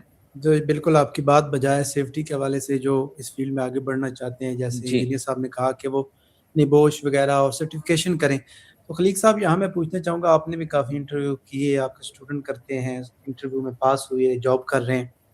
انٹرویو جو باہر کی کمپنی کے ہوتے ہیں, جو باہر کی کمپنی ہائرنگ کے لیے آتے ہیں, ڈیلیگیشن آتے ہیں, انٹرویو کرتے ہیں, تو وہ انٹرویو میں زیادہ تر کیا پوچھتے ہیں؟ Experience, skill, certification? ایکچولی تو جو آج کل ایک تو سب سے بڑی جو پرابلم ہے نیو لوگوں کے جانے کے لیے, سب سے بڑی بات یہ گلف ریٹرن وہ پہلے پریفرنس دیتے ہیں. اچھا, یعنی جو آلریڈی پہلے ہوتا یہ ہے کہ اب سعودی عرب نے ایک شارٹ ٹرم ورک ویزا نکالا ہے, تو شٹ ڈاؤن ٹرن اراؤنڈ ہوتے ہیں, وہ مختلف پلانٹس کو شٹ ڈاؤن کرنے کے بعد اس کو پوری مینٹیننس کرنی ہوتی ہے, تو اس میں پھر ان کو کافی تعداد میں لوگ چاہیے ہوتے ہیں. اچھا, تو ان میں سم ٹائم وہ فریشر کو بھی لے جاتے ہیں کہ وہ بھی 10 بندے نہیں مل رہے ہوتے ان کو, فرض کرے 80, سم ٹائم 300 سیفٹی آفیسر چاہیے تھے, بی آر کیٹ کمپنی, ایک ہی کمپنی کو چاہیے تھا. اب ان کو اب کام کیا تھا, کام یہ تھا کہ پائپ لائن کا بہت بڑا پروجیکٹ تھا. پائپنگ انجینئر جو ہوتے ہیں, ہاں جی, پائپنگ انجینئر ہوتے ہیں, تو پائپ لائن ایک بچھانی تھی انہوں نے, اور ان کو اس کام کے لیے سیفٹی آفیسر چاہیے تھی. پھر ہمارے بھی یہاں پر ہمیں بھی پتہ چل جاتا ہے بھی کس کام کے لیے لے کے جا رہے ہیں. تو پھر ہوا کیا بہت سارے لوگ گلف ریٹرن تھے, ان کا تو چلیں ہو گیا ایزیلی. اس سے پہلے کلائنٹ نے ٹیسٹ لیا, آسٹریلین کے ان کے کلائنٹ تھے جو یہاں پہ انٹرویو لینے آئے ہوئے تھے, تو ایک ٹیسٹ لیا, اس میں جو پاس ہوا وہ آگے گیا, اور انہوں نے انٹرویو وغیرہ میں کچھ لڑکے سلیکٹ کیے, کچھ لوگ رہ گئے. تو پھر جب باہر آ کے پتہ چلا کہ ان کو پائپنگ کے لیے بندے چاہیے, تو پھر پاکستانی آپ کو پتہ ہے اس معاملے میں پھر SNGPL کے لیٹر بنوائے ہم نے اور اس طرح سے پائپنگ کے اندر کے میں نے کام کیا ہوا ہے, اس کے اندر جو ریکوائرمنٹس ہیں وہ سکھایا بچوں کو, تاکہ بچوں کا پھر جب وہ اس ایکسپیرینس کے ساتھ گئے تو آسٹریلین جو کلائنٹ تھا وہ کنونس ہوا, اور وہ تقریباً کافی سارے لوگوں کو کہ پاکستان میں ان کا پائپنگ کا ایکسپیرینس ہے, تو وہ پھر ان کو لے کر جو ہے وہ چلے گئے وہاں پہ. اب آہستہ آہستہ وہ خود ہی پالش ہو جائیں یعنی گے. جو فیلڈ یا جس ڈیزینیشن کی جاب ہوتی ہے, پائپنگ کی ہے, سیفٹی کی ہے, کوالٹی کی ہے, تو انٹرویو دینے سے پہلے اس حوالے سے سرٹیفکیشن یا ایکسپیرینس یا یہ سارا کچھ ہونا ایٹ ضروری لیسٹ ہے. منیمم ریکوائرمنٹ تو سرٹیفکیشنس ہے یا 1 to 2 ایئر ایکسپیرینس ہے. وہ پہلے آپ پاکستان کا کچھ نہ کچھ ایکسپیرینس اگر سم ٹائم نہیں بھی کیا ہوتا تو آپ ویسے ہی وزٹ تو کہیں انٹرنشپ کی ہوتی ہے, تو اس کو آپ ایک ایکسپیرینس لیٹر کے طور پہ شو کر دیں کہ میرا ایکسپیرینس بھی ہے, میرے پاس سرٹیفکیشن بھی ہے, لیکن گلف کا نہیں ہے. تو آپ 1 میں رہیں گے, 2 میں رہیں گے, جہاں پہ زیادہ ریکوائرمنٹ آئے گی تو آپ کہیں نہ کہیں پہ فرسٹ ٹائم جو ہے وہ نکل جائیں گے, اس کے بعد آپ کا کیریئر بن جائے گا. اور اس کے علاوہ آپ یہ دیکھیں نا, انڈین بہت سارے ہیں وداؤٹ سرٹیفکیشن بھی اچھی اچھی پوزیشنز پہ ہیں. وہ اس وجہ سے ہیں کہ ان کے اندر بہت بڑا انڈسٹریل جو ہے وہ کمپلیکس ہے. یہ اس کا ریلائنس گروپ آف انڈسٹریز ہے ان کا, تو وہاں پہ جس کا ایکسپیرینس ہو جاتا ہے نا, اس کو ایزیلی کلائنٹ جو ہے وہ پک کر لیتا ہے. ایون کوالٹی کے اندر لوگ لگے ہوئے ہیں وداؤٹ سرٹیفکیشن کا, اتنا اچھا ایکسپیرینس ہو گیا. یہاں پر بھی ہے پاکستان میں بھی, اگر آپ پارکو کے ایکسپیرینس ہے آپ کے پاس, یا اینگرو کا ہے, یا OGDCL کا ہے, ماڑی پیٹرولیم ہے, PPL ہے, بہت ساری اچھی کمپنیاں, اگر وہاں کا ایکسپیرینس ہے تو آپ سرٹیفکیشن کے بغیر بھی جا سکتے ہیں. موسٹلی تو یہ کمپنیاں آپ کو پھر وہ سرٹیفکیشن کروا دیتی ہیں جس میں آپ ہوتے ہیں. تو جو سرٹیفکیشن میں نے سیفٹی کا اس لیے ذکر کیا کہ وہ سب سے ایزی ہے. بالکل بالکل, اور ویسے بھی جو پیٹرولیم انڈسٹریز ہیں ان میں پیز بھی زیادہ ہیں, اور ان میں سیفٹی آفیسر ہیں. اور میں وہ دیکھ رہا تھا کہ API کی اس طرح کورسز وغیرہ ہوتی ہیں, سرٹیفکیشنز ہوتی ہیں. بالکل API کے آپ اس طرح کریں نا, فار ایگزامپل جو APIs ہیں, یا ایک ویلڈنگ انسپیکٹر کا ایک کورس ہوتا ہے, سی سویپ اس کو کہتے ہیں, ویلڈنگ انسپیکٹر, وہ UK کی باڈی ہے, وہ لیتی ہے آپ سے. اب اس کے اوپر 6.5 لاکھ روپے کا فیس ہے اس کی, اور اگر آپ فیل ہو جائیں تو وہ پیسے ضائع ہو جائیں, یعنی پھر دوبارہ فیس بھرنی پڑے گی. دوبارہ اس کے کافی سارے چیپٹرز ہوتے ہیں, آپ کو تیاری کرنی پڑتی ہے. اسی طرح ایک پینٹنگ انسپیکٹر کا ایک کورس ہے, اس کو بھی گیس کہتے ہیں. اس کی بھی کوئی $1400 کو 5-1 لاکھ بن جاتی ہے, اس کی بھی فیس ہے. اس میں بھی فیل ہو جائیں تو اس کے علاوہ فیل ہو گئے تو پیسے گئے. اس کے علاوہ میٹلرجی, میکینیکل, پیٹرولیم, اگر اس کیمیکل کا آپ کا بیک گراؤنڈ ہے تو APIs بھی ہیں. APIs ہوتی ہیں کہ امریکن پیٹرولیم انسٹیٹیوٹ جو ہے اس نے اس کے سٹینڈرڈز ہیں جو کہ آرامکو سب لوگ اس کو فالو کرتے ہیں. تو بیسیکلی جب آپ API کرتے ہیں تو آپ نے اس کا کوالٹی کو آپ چیک کر سکتے ہیں, تو آپ ایز اے کوالٹی انسپیکٹر جا سکتے ہیں. API اسپیسیفک ہوتے ہیں. اب API 570 ہے تو پائپنگ انسپیکٹر کا کورس ہے. API اس مراد امریکن پیٹرولیم انسٹیٹیوٹ. جی بالکل. اور API 570 جو ہے وہ پائپنگ انسپیکٹر کا کورس ہے. اب اگر آپ نے API 570 کیا ہوا ہے تو آپ نے خود کچھ نہیں کرنا, جو کام آلریڈی کر رہے ہیں وہ ویسا چلنا ہے. آپ نے صرف یہ انشور کرنا ہے کہ سٹینڈرڈز فالو ہو رہے ہیں, آپ نے اس کی کوالٹی چیک کرنی ہے اور آپ نے اس کو کلیئر کرنا ہے. اسی طرح 650 ہے, وہ آپ کا اسٹیٹک اکوپمنٹ کے بارے میں کورس ہے. 650 اس طرح 670 بھی کورس ہے. 651 بھی ہے, ویلڈنگ اسٹوریج ٹینکس جو ہوتے ہیں ان کے بارے میں ہے. تو مختلف APIs ہیں, اور یہ ایکچولی کام سارے میکینیکل کے انڈر آتے ہیں, لیکن کیونکہ ہمارے پاس اب وہ نہیں ہے میکینیکل انجینئر, تو اس میں میٹلرجی والے بھی کر سکتے ہیں, میکینیکل والے بھی کر سکتے ہیں, تو کیا نام ہے, کیمیکل انجینئر بھی کر سکتے ہیں. بہت سارے ادر فیلڈز کے لوگ بھی APIs کر کے آ چکے ہوئے ہیں. ایون کچھ لوگ سعودی عرب میں آپ کو بتاؤں صرف میٹرک پاس تھے پہلے دور میں, یا FA کیا ہوا تھا, تو وہ وہاں پہ چلے گئے. جب انہوں نے وہاں پہ پہلے محنت مزدوری کی, پھر آرامکو میں کسی پروجیکٹ کے ساتھ گئے تو ان کو پتہ لگا کہ کچھ سرٹیفکیشنز بھی ہیں, تو انہوں نے کام سیکھا, اپنا نالج بنایا, ساتھ سرٹیفکیشنز بھی کی, ساتھ آرامکو کا پھر ایک CBT ہوتا ہے, کمپیوٹر بیسڈ ٹیسٹ ہوتا ہے. اچھا, یعنی وہ آن لائن ٹیسٹ لیتے ہیں؟ ہاں, آن لائن ٹیسٹ لیتے ہیں, تو وہ آپ کو وہیں پہ جا کے دینا پڑتا ہے. اگر آپ CBT پاس کر لیں تو آپ کا کئی گنا ملٹیپلائی ہو جاتا ہے آپ کی سیلری. ہاں جی, یعنی سیلری فار ایگزامپل ٹیسٹ سے بڑھ جائے گی. فرض کریں میں بگ ایس دے کر چلا, بگ ایس میرا کلیئر ہے, میں جاتے ساتھ مجھے 4-5 لاکھ روپے کی نوکری مل سکتی ہے. 4-5 لاکھ کی اور اسٹارٹنگ میں اگر میں کچھ ایکسپیرینس کرنے کے بعد میں ارامکو کا CBT پاس کر لیتا ہوں, اچھا, تو اٹ مائٹ بی پاسبل کہ مجھے 15 لاکھ کی نوکری مل جائے. اچھا, 5 لاکھ سے ڈائریکٹ 15 لاکھ تک چلے جائے گی ایک کورس سے. یہ دیکھیں ناظرین, ایک کورس کس طرح وہ پے کو ڈبل ٹرپل کر دیتا ہے. آپ کو ارامکو اپروول اگر مل جائے تو آپ دیکھیں. اس کے علاوہ اگر سکل کی بات کریں تو مجھے اس بات سے یاد آ گیا کہ ریگر آپ کو پتا ہوگا, ریگر ویٹ لفٹنگ کرواتے ہیں کرین کے ساتھ, جو ویٹ اٹھانا ہو نا تو ان کو باندھتے ہیں, اٹھواتے ہیں. تو وہ جو ریگر ہے اس کی تعلیم کوئی ضروری نہیں, بے شک وہ میٹرک پاس بھی نہ ہو. اچھا, لیکن میاں والی کے ایسے لوگ ہیں ہمارے جو لیول 1 سرٹیفائیڈ ہیں بائی ارامکو. اچھا, تو آپ کے خیال میں وہ کتنا کماتے ہوں گے پر منتھ؟ وہی یہی 5 لاکھ بھی تو بہت بڑی چیز ہے ہمارے لیے, تو یہ بھی بہت بڑی بات ہے. ایسے بھی لوگ ہیں جو 1 کروڑ کماتے ہیں. 1 کروڑ ناظرین, 1 کروڑ پر منتھ, جو لیول 1 سرٹیفائیڈ ہے بائی ارامکو. اچھا, یہ لوگوں کو علم نہ ہونے کی وجہ سے نہیں پتا. جی, اور آپ دیکھیں کہ یہ سرٹیفکیشن کیسے جاب لاکھوں سے کروڑوں میں لے گئی, یعنی اور جاب تنخواہ ہی کروڑوں میں چلی تعلیم گئی. بھی تھی جی, اور تعلیم نہیں, تعلیم بھی نہیں, سرٹیفکیشن اور جو ہے وہ پے کروڑوں میں. اس کے علاوہ دیکھیں نا, آپ لیول 3 فار ایگزامپل ہو گئے, لیول 1 نہیں ہے, پھر بھی آپ 5-7 لاکھ کما سکتے ہیں. اچھا, لیکن اس کے اندر ایک پروسیس ہے جس سے آپ کو گزرنا پڑے گا. یہ نہیں ہے کہ آپ کو ایسے مل جائے. سب سے پہلے آپ کو ایز اے ہیلپر ریگرز کے ساتھ جانا پڑے گا. بہت مشکل کام ہوگا. پھر تھرڈ پارٹی سرٹیفکیشن لینی پڑے گی, اور ہم کو نہیں ہوگی, وہ ایسی ہوگی جس سے آپ کو کام کرنے کا موقع مل جائے گا. پھر آپ لیول 3 پہ جائیں گے, لیول 2 پہ جائیں گے, لیول 1 پہ جائیں گے. تو یہ سالوں کا پروسیجر ہے. یہ یعنی نہیں ہے اس میں 10-15 سال کا ایکسپیرینس بھی تو چاہیے نا. 10-15 سال کا ایکسپیرینس. بہت سارے لوگ ہیں. ایون میں مجھے ایک دوست ملے منڈی باؤدین اور میاں والی دونوں کے بہت ریگرز ہیں. اچھا, تو مجھے وہاں پہ ایک دوست ملے, تو انہوں نے کہا کہ ہمارے پاس ایک وکیل صاحب ہیں, وہ بھی ریگر بن گئے ہیں. اچھا, ہاں جی, اچھا, اپنی پیشے چھوڑ کے سائڈ پہ آ گئے. ریگر بن پے گئے. جب کروڑوں میں ہے تو دل تو کرتا ہے ہم بھی پوڈ کاسٹ چھوڑ کے ادھر ہی جائیں. ایون میکینیکل انجینئر جو ہیں وہ ریگر اور لفٹنگ سپروائزر بن جاتے ہیں. اچھا, میکینیکل انجینئر لفٹنگ میں چلے جاتے ہیں. زبردست. تو اب جو ہماری کنکلوژن ہے وہ یہ ہے کہ یا تو آپ کو انڈسٹری میں جاب مل جائے, جس فیلڈ میں ملی ہے, پلاننگ میں ملی ہے, کوالٹی میں ملی ہے, پروڈکشن میں ملی ہے, آپ اس حساب سے کورسز کریں.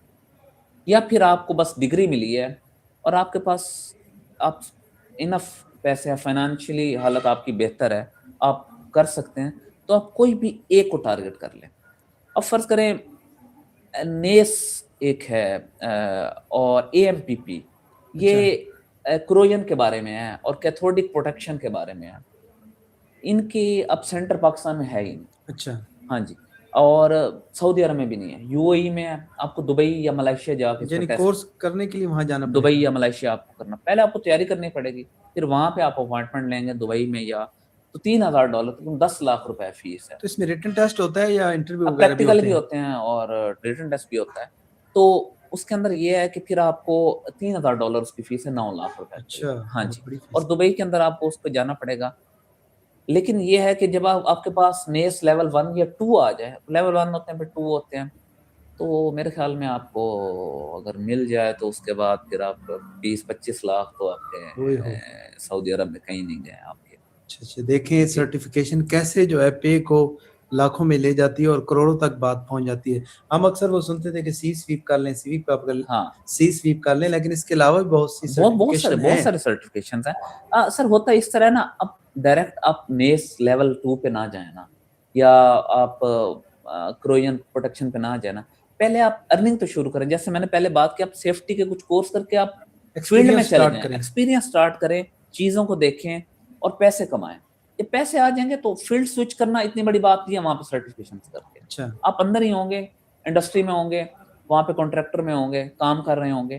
تو ایسے میں نے دیکھا بہت سارے لوگ اب سیفٹی میں ہوتے ہیں, وہ دوسرے دن پتہ چلتا ہے وہ کوالٹی میں چلے گئے ہیں, تیسرے دن پتہ چلتا ہے وہ سپروائزری میں چلے گئے ہیں, وہ پروڈکشن میں چلے گئے. تو یہ ہوتا رہتا ہے. آپ ایک دفعہ یہاں سے نکل لیں, اور دوسرا یہ ہے نا کہ آپ فرض کریں سیفٹی آفیسر نہیں جا سکتے, آپ نے کورس کر لیا, اور فائر واچر چلے جائیں, آپ کی 1,00,000 1.5 لاکھ تنخواہ ہوگی, اوور ٹائم لگا کے 2-2.5 لاکھ آپ کو پھر بھی مل جائے گا. آپ پیسے کمائیں, نکلیں, اس کے بعد آگے آپشنز اور چانسز جو ہے وہ بنتے ہیں. آپ نے بالکل یہ صحیح کہا کہ ایک دفعہ ایکسپیرینس سٹارٹ کریں، پھر آپ کو خود ہی پتہ چلے گا کہ مجھے کوالٹی میں جانا ہے، مجھے سیفٹی میں جانا ہے، یا کون سی فیلڈ میرے لیے بہتر ہے، اور کس سائڈ پہ میں سرٹیفکیشن کر کے زیادہ سے زیادہ جو ہے وہ کما سکتا ہوں، زیادہ ارننگ ہو سکتی ہے. تو یہ میرے خیال میں ڈگری اور ڈگری کے ساتھ سرٹیفکیشن ہمارے کیریئر کو جو ہے بہت اچھا بنا سکتی ہے. بہت اچھا بنا اور میں تو سن کے بڑا حیران ہوا، لاکھوں میں نہیں کروڑوں تک بات چلی جاتی ہے. ایسے تو سرٹیفکیشن جو ہے یہ بہت زیادہ ضروری ہے. اس سے پہلے بھی میری خلیق صاحب سے بات ہوتی تھی، تو ہماری کمزوری یہ ہے کہ ہم ڈگری کرتے ہیں، ایکسپیرینس کرتے ہیں، لیکن سرٹیفکیشنز نہیں کرتے. تو ہمیں اپنی فیلڈ جو سلیکٹ کی، جس میں گئے، جس میں ایکسپیرینس ہے، اس فیلڈ کے سرٹیفکیشن کو سمجھ کے کرنا چاہیے، اور پھر وہ سرٹیفکیشن یکدم آپ کی پے کا لیول اوپر لے ایسی آئیں. ہے بالکل. یقیناً یہی حقیقت ہے.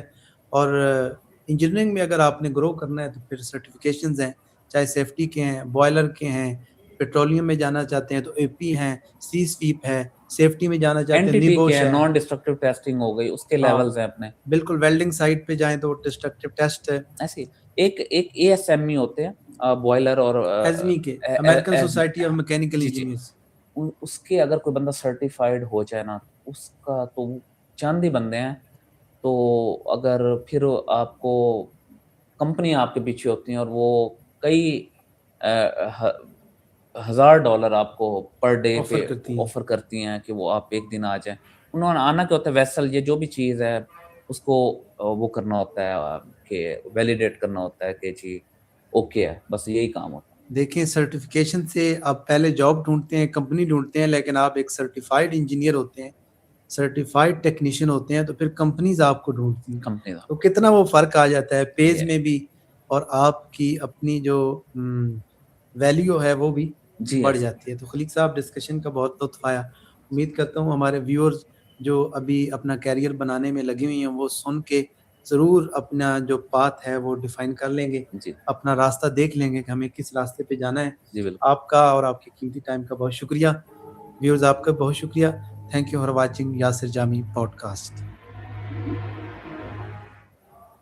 اور کچھ بیماریاں طب میں ہمارے طبی جو ماہرین ہیں وہ کہتے ہیں کہ یہ نہ صرف وبا ہیں بلکہ ام الوبا ہیں. یہ نہ صرف بیماریاں ہیں بلکہ بیماریوں کی جڑ ہیں. وہ اپنی صحت کا سب سے بہترین جج ہوتا ہے، سب سے بہترین، میں تو اسے کہتا ہوں ڈاکٹر ہوتا ہے.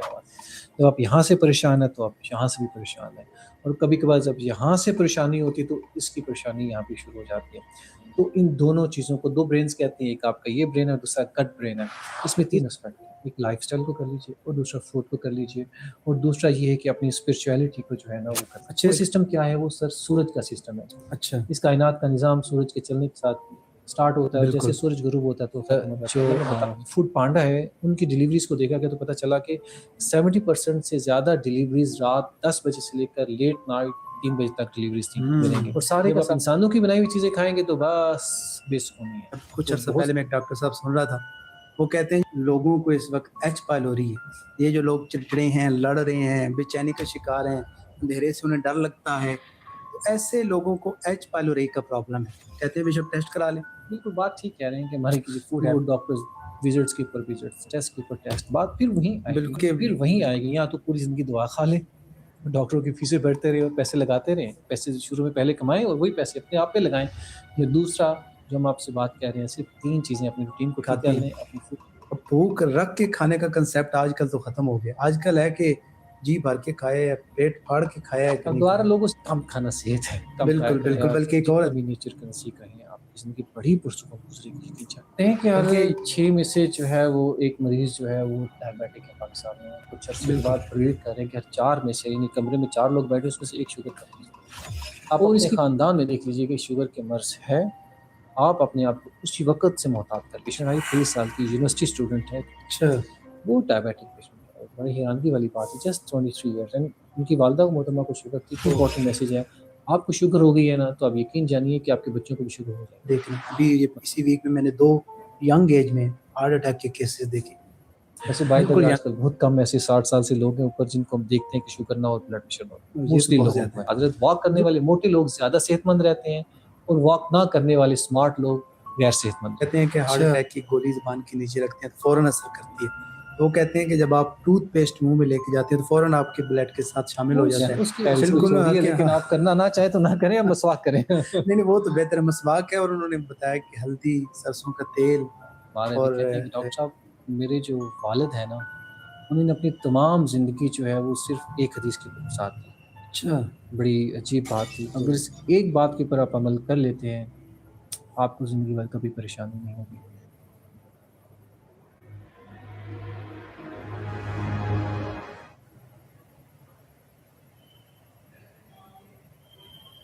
بسم اللہ الرحمن الرحیم. Welcome to another podcast episode. ایک نئے ایپیسوڈ میں آپ کو ویلکم کرتا ہوں. ایک نئے ایپیسوڈ میں ایک نئی شخصیت ہمارے درمیان تشریف رکھتی ہیں. میرے ساتھ موجود ہیں ایک medical specialist doctor Hammad Aslam sahab. Sir welcome, خوش آمدید. بہت شکریہ سر. آپ کے قیمتی وقت کے لیے شکر گزار ہوں.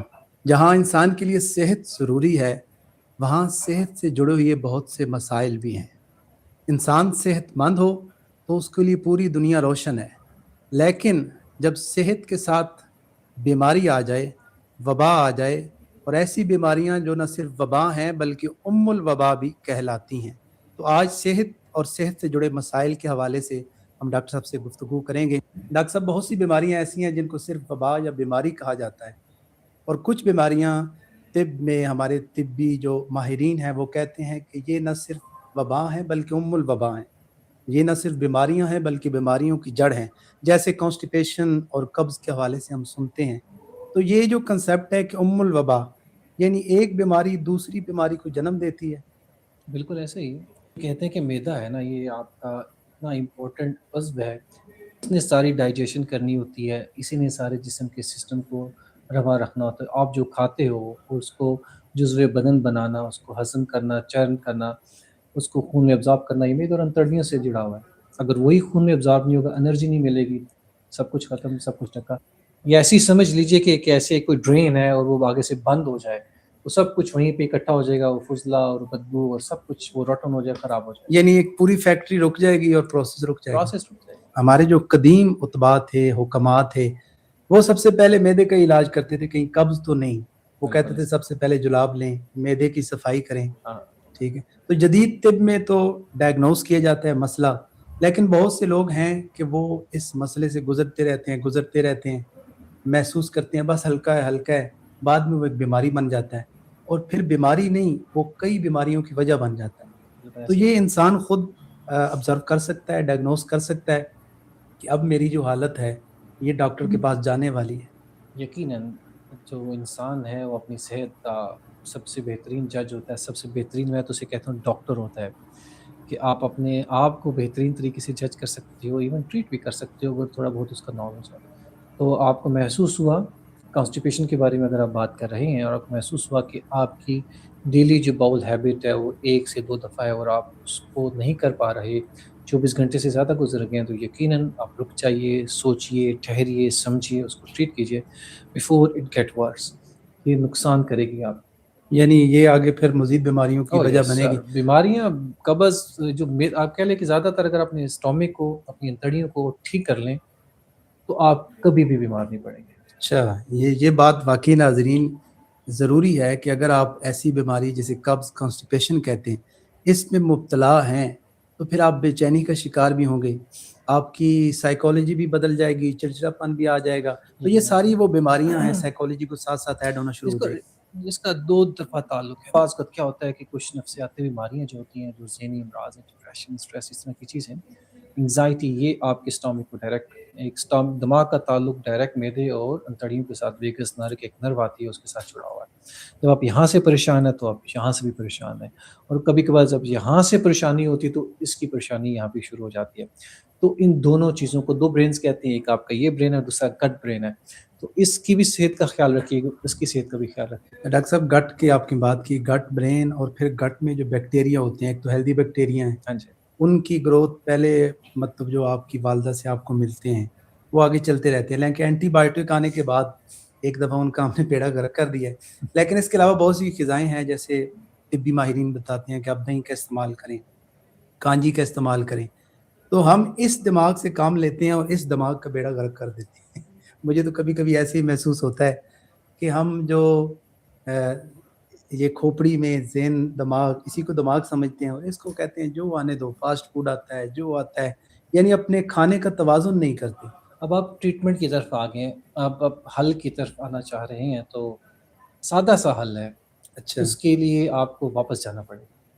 واپس سے مراد گھر چلے جانا؟ واپس سے نہیں، بالکل گھر تو نہیں جا سکتے. گھر تو ایک ہی ہے جو اب چلتا جائے گا اور کانسٹنٹلی پرماننٹ گھر ہے ہمارا نیچے قبر، اس میں جانا ہی جانا ہے. ہاں وہ پکا گھر لیکن ہو جب تک زندہ ہیں آپ نے اس زندگی کو خوشنما اور خوبصورت بنانا ہے، اپنی صحت کو اچھا رکھنا ہے، اور اس کے لیے بڑا سادہ سا آسان ہے. میں نے آپ کو بولا کہ پیچھے چلے جائیں. پیچھے جانے کا مطلب یہ کہ 100-150 سال پہلے واپس چلے جائیں. اچھا، وہ ایسے ہے کہ جب بیماریاں بہت کم تھیں، لائف اسٹائل آسان تھا، سادہ تھا، گھلنا ملنا تھا، اسٹریس نہیں تھی، لوگ ملتے تھے، جلتے تھے، بات کرتے تھے. اب موبائلس نے، ان ساری چیزوں نے ساری چیزوں کو ختم کر کے رکھ دیا ہے. اب گھٹن ہے، اس کے بعد محرومی ہے، اس کے بعد تنہائی ہے. یہ ساری چیزیں یہ مت سمجھیے کہ میں موضوع سے ہٹ رہا ہوں، لیکن اس کے ساتھ جڑی ہوئی ہیں. 150-200 سال پیچھے جانے کا مطلب یہ کہ جیسے سادہ زندگی پہلے تھی ویسے کر لیجیے، آپ کے معاملات حل ہوتے ہیں. اس میں 3 اسپیکٹ ہیں. ایک لائف اسٹائل کو کر لیجیے، اور دوسرا فوڈ کو کر لیجیے، اور دوسرا یہ ہے کہ اپنی اسپرچویلٹی کو جو ہے نا وہ کریں. اچھا، اس کا اسپرچویلٹی سے بھی تعلق ہے؟ اسپرچویلٹی سے مطلب یہ ہے کہ آپ اپنی روٹینز ایسی رکھیں، آپ اپنے روزمرہ کے کام ایسے رکھیں کہ جو آپ کو آپ کی روحانی بالیدگی کو پروان چڑھا دے، تقویت دیں. تقویت بالکل دے. لائف اسٹائل بات کر لی، فوڈ بات کر لی، اور میں نے اسپرچویلٹی کی بات. لائف اسٹائل بڑی سادہ سی ہے. ہم اس میں کہتے ہیں کہ صرف اور صرف ایک کام کر لو، آپ کا سارے کے سارے مسئلے حل ہو جائیں گے. اللہ کے بنائے ہوئے سسٹم کے ساتھ چلو تو آپ کے سسٹم ٹھیک رہیں گے، پوری باڈی کے سسٹم سر تا پاں. اور اللہ کے بنائے ہوئے سسٹم کے خلاف چلو گے تو مشکل کا شکار ہو جائے گا. بے شک پھر یہ کہ دنیا کے ڈاکٹرز کے پاس آپ کو بھاگنا پڑے گا، پیسے لگانے پڑیں گے. آنا پھر بھی آپ کو وہیں ہے جہاں ہم آپ کو پہلے بتا رہے ہیں. وہ سسٹم کیا ہے؟ وہ سورج کا سسٹم ہے. اچھا، اس کائنات کا نظام سورج کے چلنے کے ساتھ سٹارٹ ہوتا ہے، اور جیسے بالکل سورج غروب ہوتا ہے تو ختم ہو جاتا ہے. اللہ نے بتایا بھی ہے کہ میں نے دن کو کام کے لیے، رات کو آرام کے لیے بنایا. بالکل. صبح اٹھیں، فجر پڑھیں، واک کریں، ایک اچھا سا ناشتہ، دوپہر کو ہلکا سا کھانا، اور ایک قیلولہ، اور رات کے وقت ہلکی سی نیند عشاء کے بعد فجر تک. تو عشاء سے فجر تک نیند لیں. یہ سورج کا سسٹم ہے. اگر آپ نے اس کے اگینسٹ چلا تو آپ مسئلہ، یعنی ہمیں فطرت کی طرف واپس لوٹنا ہوگا. 100% ایک ڈیٹا شو ہو رہا ہے، آپ ذرا چیک بھی کر سکتے ہیں انٹرنیٹ کے اوپر، کہ جو بڑے شہروں میں 4-5 بڑے شہروں میں، اسلام آباد، لاہور، فیصل آباد، آئی تھنک پشاور بھی تھا اس میں، اور کراچی، ان میں ایک جو فوڈ پانڈا ہے ان کی ڈیلیوریز کو دیکھا گیا تو پتہ چلا کہ 70% سے زیادہ ڈیلیوریز رات 10 بجے سے لے کر لیٹ نائٹ 3 بجے تک ڈیلیوریز تھیں. اور سارے کا سارا وہ میدا ہے، ان نیچرل، میں نے پروسیسڈ فوڈ. تو ہم نے آپ کو ایک روٹین کو بتا دیا کہ بس فطرت کے مطابق چلیں، زندگی سکون. فطرت کے اگینسٹ زندگی بے سکون ہے. دوسرا کام فوڈ کا، اس میں بھی ہم یہی کہتے ہیں کہ جو اللہ نے بنائی ہوئی چیزیں ہیں وہ کھائیے تو سکون میں رہیں گے، اور انسانوں کی بنائی ہوئی چیزیں نہ کھائیں تو سکون میں رہیں گے. جب آپ انسانوں کی بنائی ہوئی چیزیں کھائیں گے تو بس بے سکونی ہے. تو بہت سادگی کی بات. اور تیسرا یہ ہے کہ اسپرچویلٹی، یہ کہ اسپرچویلٹی ایک ڈسپلن ہے. اسپرچویلٹی اپنے آپ کو ٹائم دینا ہے. اسپرچویلٹی یہ کہ دوسروں کا خیال رکھنا ہے.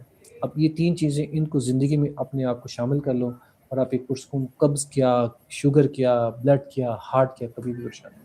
بہت زبردست. ڈاکٹر صاحب نے یہی کہا کہ اگر آپ بیماریوں سے بچنا چاہتے ہیں، ایسی وباؤں سے جو الوبا ہے، جو بیماریوں کی جڑ ہے، تو آپ کو نیچر اور فطرت کی طرف لوٹنا ہوگا.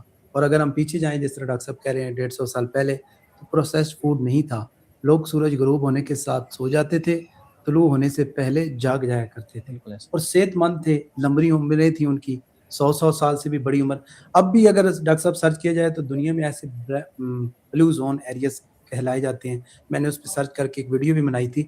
وہاں لوگ اب بھی 100+ زندگی جیتے ہیں. تو اس پر جو ریسرچ پیپر آئے ان میں یہی تھا کہ وہ فطرت کے قریب ہیں، وہ ٹائم پہ سوتے ہیں، ٹائم پہ جاگتے ہیں، اور اس کے ساتھ ان کا کھانا جو ہے دیسی یا پروسیسڈ فوڈ نہیں ہے. تیسری چیز مجھے ان کی بڑی جو ریسرچ پیپر میں لکھی گئی وہ یہ تھی کہ وہ جو سوسائٹیز ہیں وہ ایسی جوائن کرتے ہیں کہ ان میں وہ بیٹھتے ہیں، گپے لگاتے ہیں تو خوش ہوتے ہیں. تو یہ خوش ہونا، دوستوں کے ساتھ مل کے بیٹھنا، یہ بھی صحت اسی کو کو ہم اسپرچویلٹی کہہ رہے ہیں. بالکل دوسروں کے کام آنا اسپرچویلٹی ہے. یہ آپ کو روحانی جو ہے بالیدگی، روحانی تقویت ہے آپ کے لیے. نہیں کریں گے تو آپ یقین جانیے پریشان رہیں گے. بالکل. وہ کیا ہے نا کہ آپ لوگوں میں سے بہتر ہوا دوسروں کو جو نفع پہنچائے. یہ کیوں بہتر ہے نفع پہنچانا؟ کیا ہے کہ آپ نے آپ کو نفع پہنچاتا ہے. جب بالکل دوسروں کو بالکل سکون دیتے آپ کو سکون ملتا ہے. بالکل تو اس کے بغیر اگر آپ چاہیں کہ خوش رہ پائیں تو میرے خیال میں مشکل ہے. ناممکن ہے. بالکل بجا آپ نے کہا. بلکہ آج کل کچھ ایسے پوڈ کاسٹ بھی ہیں، پوڈ کاسٹر بھی ہیں، اور بیٹھے اب کچھ عرصہ پہلے میں ایک ڈاکٹر صاحب سن رہا تھا، وہ کہتے ہیں لوگوں کو اس وقت ایچ پائلوری ہے. یہ جو لوگ چڑچڑے ہیں، لڑ رہے ہیں، بے چینی کا شکار ہیں، اندھیرے سے انہیں ڈر لگتا ہے، تو ایسے لوگوں کو ایچ پائلوری کا پرابلم ہے. کہتے ہیں بے شک ٹیسٹ کرا لیں. بالکل بات ٹھیک کہہ رہے ہیں کہ ہمارے کی جو فوڈ ہیبٹس اور آج کا جس طرح کی خوراک بن رہی ہیں، میٹس اور پروسیس میٹس اور فوڈز اس طرح کی چیزیں ہیں، یقیناً اس میں ایچ پائلوری ایک اچھا خاصا عمل ہے، تنگ کرتا ہے. میدے میں ایک بیکٹیریا ہے، لیکن یہ اتنا زیادہ ایسی بات نہیں ہے کہ اس کے ساتھ چڑچڑا پن ہو. ایچ پائلوری کی وجہ سے تھوڑا سا اسٹامک ڈسٹرب ہو جاتا ہے اور اس کے ساتھ جو ہے وہ یہ پرابلم اور عوامل ہو جاتے ہیں.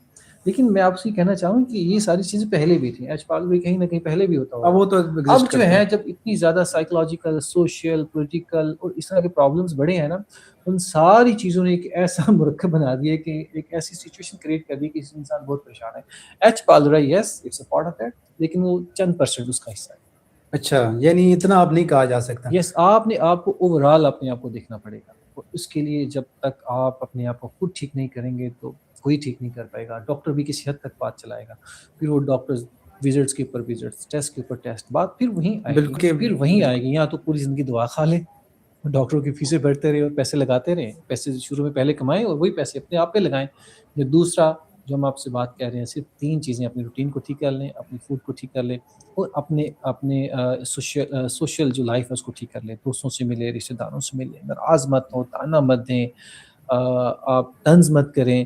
یہ چیزیں جو ہے نا آپ کو اندر سے سکون دیں گی، اور جب اندر سے سکون آئے گا نا تو باہر جتنی بھی سراسیمگی ہو، جب باہر جتنے بھی پریشانی ہو نا، آپ اندر بالکل ٹانگ پہ رکھ بیٹھے ہوں گے. اللہ تعالیٰ آپ کے دل میں سکون اتار دے گا. یہ 3 بالکل چیزیں جیسے وہ کہا جاتا ہے کہ حسد، غیبت، کینہ، بغض، یہ روحانی بیماریاں ہیں، اور یہ پھر جسمانی بیماریوں کی طرف انسان کو لے آتی ہیں. بالکل ٹھیک ہے. بالکل اپنی آپ کی صحت، بات. اور ایک یاد رکھیے گا، یہ جو آپ سے شروع میں بات ہوئی تھی، قبض، جسمانی بیماریاں، ڈائریا، گیس کا بننا، فلیچولینس، یہ ساری کی ساری خوراک سے بھی تعلق رکھتی ہیں، روٹین سے بھی تعلق رکھتی ہیں، اور یہ ساری کی ساری اسپرچویلٹی سے بھی تعلق رکھتی ہیں. اور اس کا ایک بہت بڑا تعلق فیملی ہے. آپ کی اپنی لائف میں سکون اس وقت ہوگی، آپ کی صحت اور آپ کا اسٹامک اور آپ کی قبض اور آپ کی بیماری اس وقت ٹھیک رہیں گی کہ جب آپ ٹھیک رہیں گے.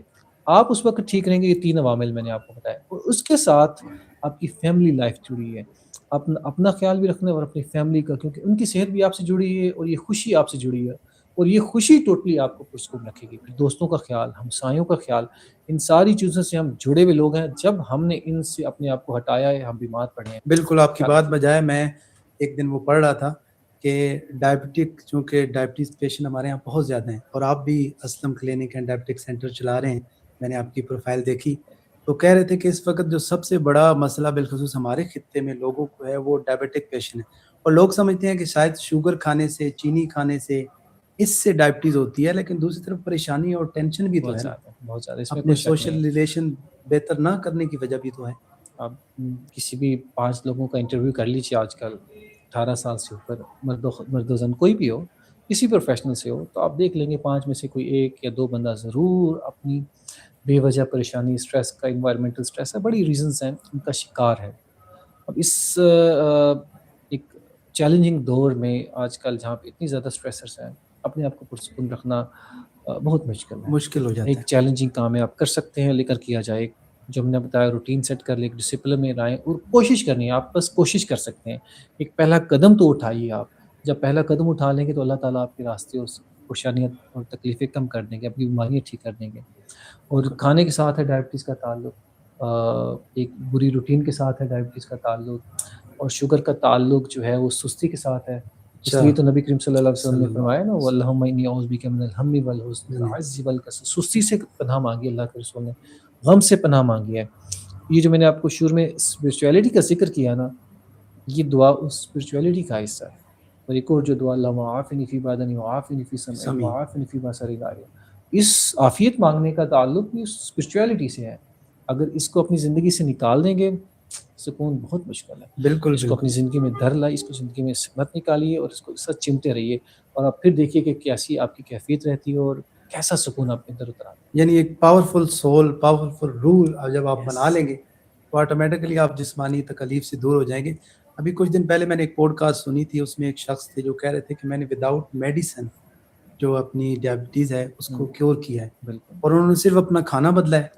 انہوں نے گندم چھوڑی ہے مطلب جتنے یہ گندم چاول مکئی باجرہ ان کو چھوڑ کے اس کی جگہ سیلڈ لے آئے ہیں اور وہ کہتے ہیں کہ بالکل میری زیرو پہ آ گئی.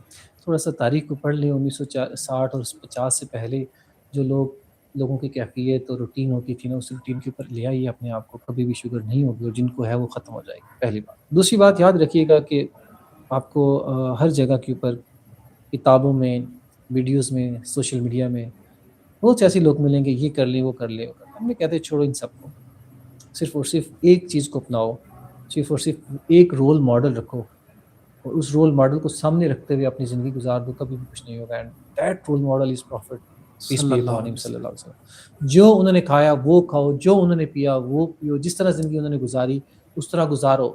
یس آپ کہہ سکتے ہیں کہ کیسے گزارے, وہ تو بڑی ہستی تھی, بالکل جی بڑی ہستی ہیں, کوشش تو کر سکتے ہیں نا آپ ان کے قریب تر تو نہیں لیکن ان کو 0.1% تو سٹارٹ کریں نا جناب.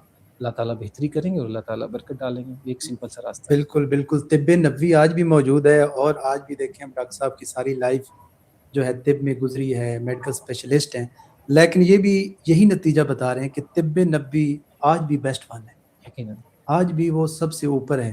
اور طب نبوی کے لحاظ سے دیکھا جائے تو ہم عہد رسالت مآب صلی اللہ علیہ وآلہ وسلم میں دیکھتے ہیں کہ وہ ایک حکیم آیا, پورا سال مریض ہی کوئی نہیں, ہاں بالکل ایسا ہی ہے. بالکل تو وہ پھر حاضر ہوا, عرض کی کہ کیا وجہ ہے. اب نے فرمایا ہمارے لوگ بھوک رکھ کے کھاتے ہیں. اب بھوک رکھ کے کھانے کا کنسیپٹ آج کل تو ختم ہو گیا. آج کل ہے کہ جی بھر کے کھائے, پیٹ پھاڑ کے کھایا ہے کہ اب نہیں دوبارہ کھایا. لوگ اسی طرف آ رہے ہیں. آج کل جو واٹر فاسٹنگ ہے, انٹرمیٹنٹ فاسٹنگ ہے, آپ تمام لوگ سنتے ہوں گے. یہ کنسیپٹ وہی تو کنسیپٹ ہے. بالکل پرافٹ جو ہے ٹوائس ویکلی سوار و جمعرات کا روزہ رکھتے تھے. پرافٹ صلی اللہ علیہ وسلم ان کے روزوں کو کاؤنٹ کریں نا, پورے سال کے 365 دنوں میں تقریباً 150 سے زائد روزے بنتے ہیں جو پرافٹ رکھا کرتے تھے پورے سال میں. تو کم کھانا صحت ہے, کم کھایا بالکل کریں. بالکل. بلکہ ایک اور حدیث مبارکہ مجھے صلی یاد اللہ آ گئی. علیہ وسلم. نبی پاک نے فرمایا کہ مومن ایک آنت سے کھاتا ہے, کافر 7 آنتوں سے کھاتا ہے. یہ ساری چیزیں ہم لوگوں کو معلوم ہے, لیکن بالکل آپ کے سننے اور دیکھنے والوں کو بھی معلوم ہوگا. پرابلم پیش یہ آتی ہے کہ, اور یہ بڑا مشکل کام ہے, میں اپنی واقعی سچ کہہ رہا ہوں, کیونکہ جیسے ہی ہم نے آنکھ کھولی ہم نے روٹی روٹی روٹی, جیسے ہی آنکھ کھولی تو ہم نے کھانا کھانا کھانا. ہمارا صبح دوپہر شام ناشتہ کرتے ہیں تو خیال ہی ہوتا ہے کہ دوپہر کا کھانا کیا کھانا ہے. کھانا کھاتے دوپہر کو تو رات کا خیال ہوتا ہے. بالکل ورک پلیس سے جب گھر جاتے تو یہ خیال ہوتا ہے کہ جناب یہ نہیں پڑھنا کہ کون سی کتاب پڑھنی ہے, پھر رات کو گھر جا کے کھانا کیا کھانا کیا ہے. اب یہ ہماری روٹین بنی ہوئی ہے.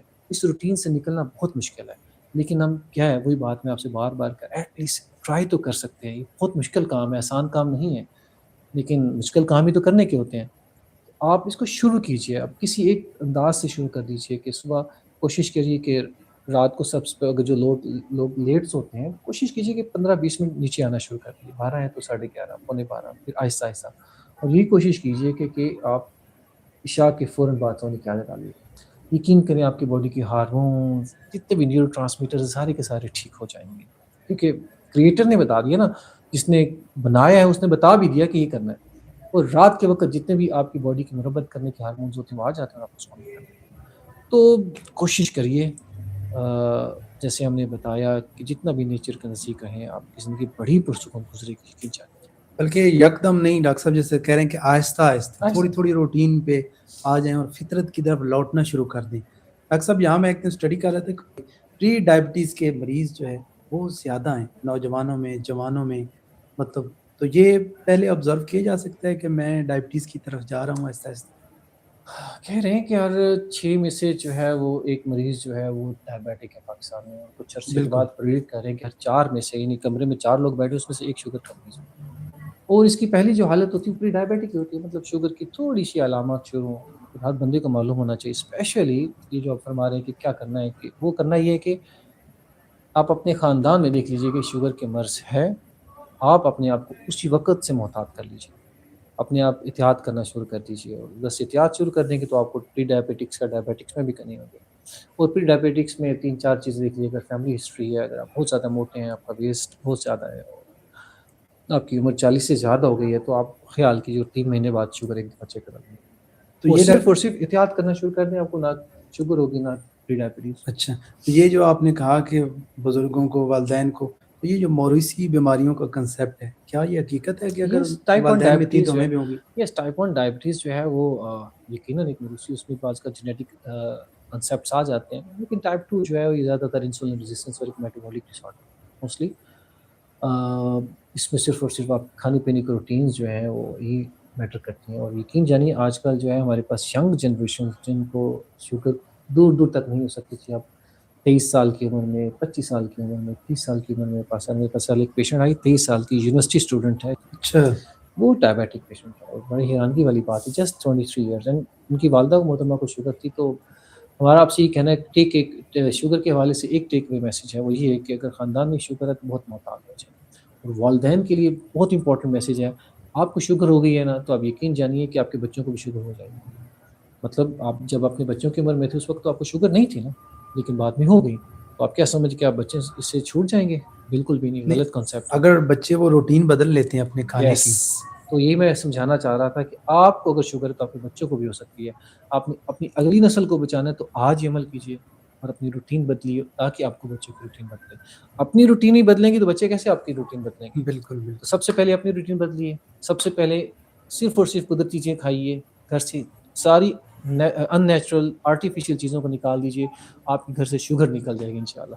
اکثر قدرتی چیزیں ہیں لیکن قدرتی چیزوں کو بیلنس کھانا بھی ضروری ہے نا کہ آپ بالکل کاربز ہی لیتے رہیں لگاتار، ٹھیک ہے، اور کہیں کہ دیسی آٹا ہے لیکن مقدار میں زیادہ کھائی جائیں. اس میں بس ایک ہی رسول یاد رکھے، چھوٹے چھوٹے اصول ہیں. اچھا ایک ہی پروفٹ کی ایک حدیث ہے صلی اللہ علیہ وسلم کے جو کچھ بھی کام کرو میانہ ربی کے ساتھ کرو. ہاں بالکل، بات آپ کی بجائے بات ختم ہو گئی. میانہ روی جو ہے ہر حوالے سے بہت ضروری ہے اور میانہ روی ہی ہمیں راہ راست پہ رکھ سکتی ہے. تو یہ بات آپ کی بجا ہے کہ ہمیں خود، کیونکہ اب میں خود ایسے آبزرو کرتا ہوں کہ جس طرح آپ نے کہا کہ ایک اسٹوڈنٹ کو وہ ڈائبٹک پیشنٹ ہو چکی ہے، اس طرح ہارٹ اٹیک کے پرابلم بہت زیادہ دیکھ رہے ہیں. ابھی اسی ویک میں نے 2 ینگ ایج میں ہارٹ اٹیک کے کیسز دیکھے، بالکل ینگ ایج، ہیلدی نظر آتے ہیں. یہ زیادہ تر میٹابولک پرابلمز، میٹابولک ڈس آرڈرز کے ساتھ اب اسٹریس آ گئی. اب آخری اور مین فیکٹر ہم ڈسکس کر لیتے ہیں stress. Yes there is stress, Allah of stress. گھر کے حالات، معاش کے حالات، معیشت کے حالات، سیاست کے حالات، اسٹڈی کے، اور پھر ہماری ٹریننگ نہیں ہے. کبھی کبھار نمبر کم آ جائے تو کیسے ریئیکٹ کرنا ہے، اپنی مزاج کی چیز نہیں ملی تو کیسے ریئیکٹ کرنا ہے، وائی فائی چل نہیں رہا تو کیسے ریئیکٹ کرنا ہے، اور میچ آ کے تو کیسے ریئیکٹ کرنا ہے. بالکل بالکل. تو جس کو کالجز میں چاہیے کہ ان چیزوں کو پلیز دیکھیں کہ بچوں کے ساتھ اسٹریس کو کوپ کرنا کیسے ہے. اور یہ اسٹریس مین فیکٹر ہے. اس کی مثال میں ایسے دوں گا کہ آپ نے دیکھا ہو کہ جو بزرگ بہت پرانے ہیں، 70-80 سال کے ہیں، ابھی بھی حقہ سگریٹ پیتے ہیں اور ایکٹیو لائف گزارتے ہیں، لیکن ان کو اسٹریس نزدیک نہیں آتی، نہ شوگر ہے نہ بلڈ پریشر ہے. ویسے بائی دا وے آج کل بہت کم ایسے 60 سال سے لوگ ہیں اوپر جن کو ہم دیکھتے ہیں کہ شوگر نہ اور بلڈ پریشر نہ ہو. یہ تو موسٹلی بہت لوگوں زیادہ کو ہے. ہے. جو لوگ خوش رہتے ہیں وہ بیماری سے دور رہتے ہیں. اور اس میں نے دیکھا ہے کہ ایک اسٹڈی تھی، اس میں انہوں نے آبزرو کیا کہ وہ جو لوگ جو تھوڑے سے صحت مند ہیں، مطلب جن کا BMI 27 سے زیادہ ہے اور وہ واک کرتے ہیں، ان لوگوں کی نسبت زیادہ صحت مند اور بیماری فری رہتے ہیں جو لوگ اسمارٹ ہیں لیکن لائف اسٹائل ان کا خراب ہے اور سست رہتے ہیں اور واک نہیں کرتے. یعنی واک کرنے والے، لفظ اچھا تو نہیں ہے لیکن معذرت، واک کرنے والے موٹے لوگ زیادہ صحت مند رہتے ہیں اور واک نہ کرنے والے اسمارٹ لوگ غیر صحت مند رہتے ہیں. اچھا، یعنی واک کا تعلق موٹے پتلے ہونے سے نہیں ہے. اگر آپ موٹے ہیں، ہیلدی ہیں، واک کرتے ہیں تو آپ ہیلدی رہیں گے. ہیلدی رہیں گے، بالکل رہیں گے. اچھا بس آپ کیا کریں کہ میں نے آپ کو بتایا نا کہ لائف اسٹائل چینج کرنے میں یہ واک کا بھی تعلق. اچھا، میں ایک دن واک کر رہا تھا تو مجھے ایک تھوڑے سے وہ دبلے پتلے شخص ملے. میں نے کہا وہ واک کرتے ہیں، وہ کہتے ہیں آلریڈی میں بڑا پتلا ہوں، میں نے واک کر کے کیا کرنا ہے. واک کا تعلق، ایک بات بڑی عجیب لگے، واک کا تعلق خوشی کے ساتھ بھی ہے. اچھا، خوشی کے ساتھ. یس، ایکسرسائز کرنے والے جو لوگ ہوتے ہیں، جم میں اتنے بھی بڑے بڑے وزن اٹھاتے ہیں، اور جو پہاڑوں پہ چڑھنے والے اور ہائیکرز ہوتے ہیں، وہ جب اوپر جاتے ہیں تو ان کو ایک بڑی خوشی ملتی ہے کہ انہوں نے اپنی اچیومنٹ کی. واک کا تعلق کچھ ایسے ہارمونس، انڈورفنز اینڈ کیفرینز وغیرہ نکلتے ہیں باڈی میں جو آپ کو خوشی دیتے ہیں، جو ہیپی ہارمونس ہیں. اچھا آپ کو ایک چیز اچیو کرتے ہو، آپ دوسروں سے مختلف ہو، یہ بڑی خوبصورت چیز ہے اور یہ خوشی دیتی ہے آپ کو. صحت تو اس کا ایک ایکسپیکٹ ہے. واک آپ اپنی باڈی کی ضرورت کو پورا کرتے ہو، یہ ایک اچھا پہلو ہے. بالکل بالکل بالکل، یہ ضرورت ہے. اور اس سے پیچھے ہم دیکھیں تو ہمارے بزرگ، اب تو ہم تھوڑا سا چلنا ہو تو بائک لے کے، گاڑی لے کے نکلتے ہیں، وہ کئی میلوں پیدل چلا کرتے تھے. اسی وجہ سے تو ہم آپ کو کہہ رہے ہیں نا کہ آپ نے صحت مند ہونا ہے تو 100 سال پیچھے چلے جائیں گے. بالکل خوراک کے معاملوں میں، واک کے معاملوں میں، نیند کے معاملوں میں، روٹین کے معاملوں میں ٹھیک ہو جائیں گے آپ. بالکل بالکل، آپ کی بات بجا ہے. کچھ چیزیں حقیقت ہیں، کچھ حقیقت سے تعلق رکھتی ہیں، اور کچھ ویسے سوشل میڈیا پہ لوگ ڈرا رہے ہوتے ہیں. پچھلے دنوں میں نے سنا کہ ایک ڈاکٹر صاحب وہ ہیں، وہ آج کل بہت پاپولر ہیں، کہہ رہے ہیں جی ٹوتھ پیسٹ بند کر دیں، اس سے کینسر ہو رہا ہے. ارے اب میں بھی ڈر گیا, میں نے کہا ٹوتھ پیسٹ تو ہم استعمال کرتے ہیں تو ایسی بات نہیں ہے, بس کہہ لیجیے کہ اپنا اپنا اوپینین ہوتا ہے. سالہ سال سے ایسی چیزیں چل رہی ہیں, اگر ایسی کوئی بات ہوتی تو ریسرچ میں آ جاتے ہیں. بالکل ہمارے یہاں بس ریسرچ نہیں ہوتی ہے, ہمارے یہاں کوئی تحقیق بیس کوئی بات نہیں ہوتی ہے. باہر کے ہاں وہاں پہ تحقیق اور ریسرچ ہوتی ہے, وہاں بڑے بڑے ادارے بنے ہوئے جو ان چیزوں کو ریگولیٹ کرتے ہیں, ان چیزوں کو دیکھتے ہیں. اگر ایسی بات ہوتی تو کئی دہائیوں سے یہ چیزیں چل رہی ہیں, ابھی تک کچھ نہ کچھ ہو چکا ہوتا. اور پھر ایک برانڈ بھی نہیں ہے نا, مختلف برانڈ چل رہے ہیں, ہر ایک کا الگ الگ فارمولہ ہے. کوئی فارمولہ ایسا ہوگا جس میں ایسا کیمیکل ہے جو آپ منہ میں رکھتے ہیں, جیسے وہ کہتے ہیں کہ ہارٹ اٹیک کی گولی زبان کے نیچے رکھتے ہیں تو فوراً اثر کرتی ہے. تو وہ کہتے ہیں کہ جب آپ ٹوتھ پیسٹ منہ میں لے کے جاتے ہیں تو فوراً آپ کے بلڈ کے ساتھ شامل ہو جاتا ہے. اس گولی کی بناوٹ, اس گولی کی فارموکوکائنیٹکس ہوتی ہیں, وہ بنائی ایسی جاتی ہے تو فوراً ایبزارب ہو جائے. بالکل بالکل تو وہ اور چیز ہے, یہ اور چیز ہے. خیر اس کو بالکل چھوڑیے, لیکن ہاں آپ کرنا نہ چاہیں تو نہ کریں, آپ مسواک کریں. نہیں نہیں, وہ تو بہتر ہے, مسواک ہے. اور انہوں نے بتایا کہ ہلدی, سرسوں کا تیل اور اس میں آپ تھوڑا سا لونگ اس کا پاؤڈر شامل کر کے تو وہ استعمال کریں. نمک تو انہوں نے کہا یہ استعمال, وہ تو اچھی بات ہے, ہمارے بزرگ لوگ یہی نمک اور ان چیزوں سے جو ہے اپنی صحت کو بہتر کرتے تھے. اس طرح ہلدی ہے, اس سے اپنی صحت بہتر رکھتے تھے. تقریباً ہمارے کچن میں وہ ساری چیزیں موجود ہیں. اگر ہمیں ان کا استعمال اور افادیت پتہ چل جائے تو ایک قسم کی ادویات ہماری بیماریوں کے لیے کچن میں موجود ہے. آپ کی ساری بات ٹھیک ہے, لیکن اس میں یہ ہے نا کہ یہ جو عقل ہے یہ بھی اللہ نے انسان کو دی ہے, اور اللہ تعالیٰ نے کہا ہے کہ اس عقل کو لا کو اپنے فائدے کے لیے استعمال کرو, انسانیت کے فائدے کے لیے استعمال کرو. اب کسی نے اس عقل کو استعمال میں لا کر یہ چیزیں بنا لی ہیں تو ان کا کچھ نہ کچھ فائدہ ہے, ان کو بالکل استعمال بالکل کیجیے. اگر آپ ایسا کرنا ہے تو پھر تو ایسا کرو نا کہ سواری کے لیے بھی پھر وہی جانور استعمال کرو جو پہلے کیا کرتے تھے, اور جو نہیں نہیں, بیسیکلی ادھر پہلے ہم ہوتا نہیں ہے. جاتے. ہاں نہیں, عقل انسانی نے انسان کو یہ چیزیں دی ہیں, اس کو استعمال کرنا چاہیے. اس کا بالکل وہ بالکل اپنا اپنین ہو سکتا ہے, اب کوئی نہ کرنا چاہے تو ہے, لیکن اس میں کوئی مسئلہ نہیں, آپ استعمال کیجیے. بالکل بالکل, ڈاکٹر صاحب کی بات بجائے. اور خوش رہنے, صحت مند رہنے کے لیے یہ 3 باتیں ضروری ہیں جو مجھے سیکھنے کو ملی. ایک, ہم نے نیچر کی طرف لوٹنا ہے, یقیناً. اور اس میں ہم نے اپنی غذا کو دیکھنا ہے کہ جو ہمارے آباء و اجداد استعمال کرتے تھے, جس میانہ روی کے ساتھ, جس توازن کے ساتھ استعمال کرتے تھے, ہمیں اپنی خوراک کو ویسے بنانا ہے. اور تیسری چیز ڈاکٹر صاحب نے بڑی قیمتی کہی کہ آپ نیچر کی طرف لوٹ بھی آتے ہیں لیکن آپ کے اندر روحانی بیماریاں ہیں, حسد, کینہ, غیبت, بغض, آپ دوسروں کو دیکھ نہیں سکتے. تو یہ جو بیماریاں ہیں یہ آپ کے جسم کو صحت مند نہیں ہونے دیں گی. یہ بھی وہ وبا ہیں جو ام الوبا ہیں. آپ کے اندر اگر حسد, کینہ, بغض یا ان میں سے کوئی بیماری پنپ رہی ہے, پہلے اسے نکالیے, پھر نیچر کی طرف لوٹیے, پھر صحت ہی صحت ہے. اور اس صحت کے ساتھ لوگوں نے سینکڑوں سال عمر پائی ہے, لمبی عمر پائی ہے, اور آخری عمر تک صحت مند رہے, کیونکہ انہوں نے اپنی روح کا بھی خیال رکھا ہے. تو ہمیں روح کا بھی خیال رکھنا ہوگا. اور ڈاکٹر صاحب بہت اچھی ڈسکشن رہی, بہت قیمتی الفاظ آپ نے عطا کیے.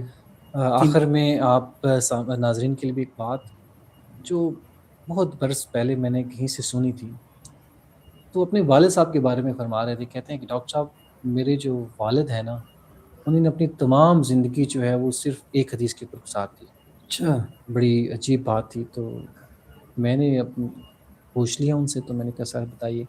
کہتے ہیں کہ نبی کریم صلی اللہ علیہ وسلم کی ایک حدیث ہے جس میں آپ نے فرمایا کہ کچھ مفہوم اس طرح کہ تم میں سے بہتر انسان وہ ہے جس کے ہاتھ اور زبان سے دوسرا مسلمان بے محفوظ ہے. شک بے شک, وجہ ہے. تو کہتے ہیں کہ میں نے اپنے والد کو نا بس اس حدیث کے اوپر پوری زندگی عمل کرتے ہوئے دیکھا, اور یقین کیجئے کہ اسی کے اندر تمام اصول جو ہے زندگی گزارنے کے پنہا ہے.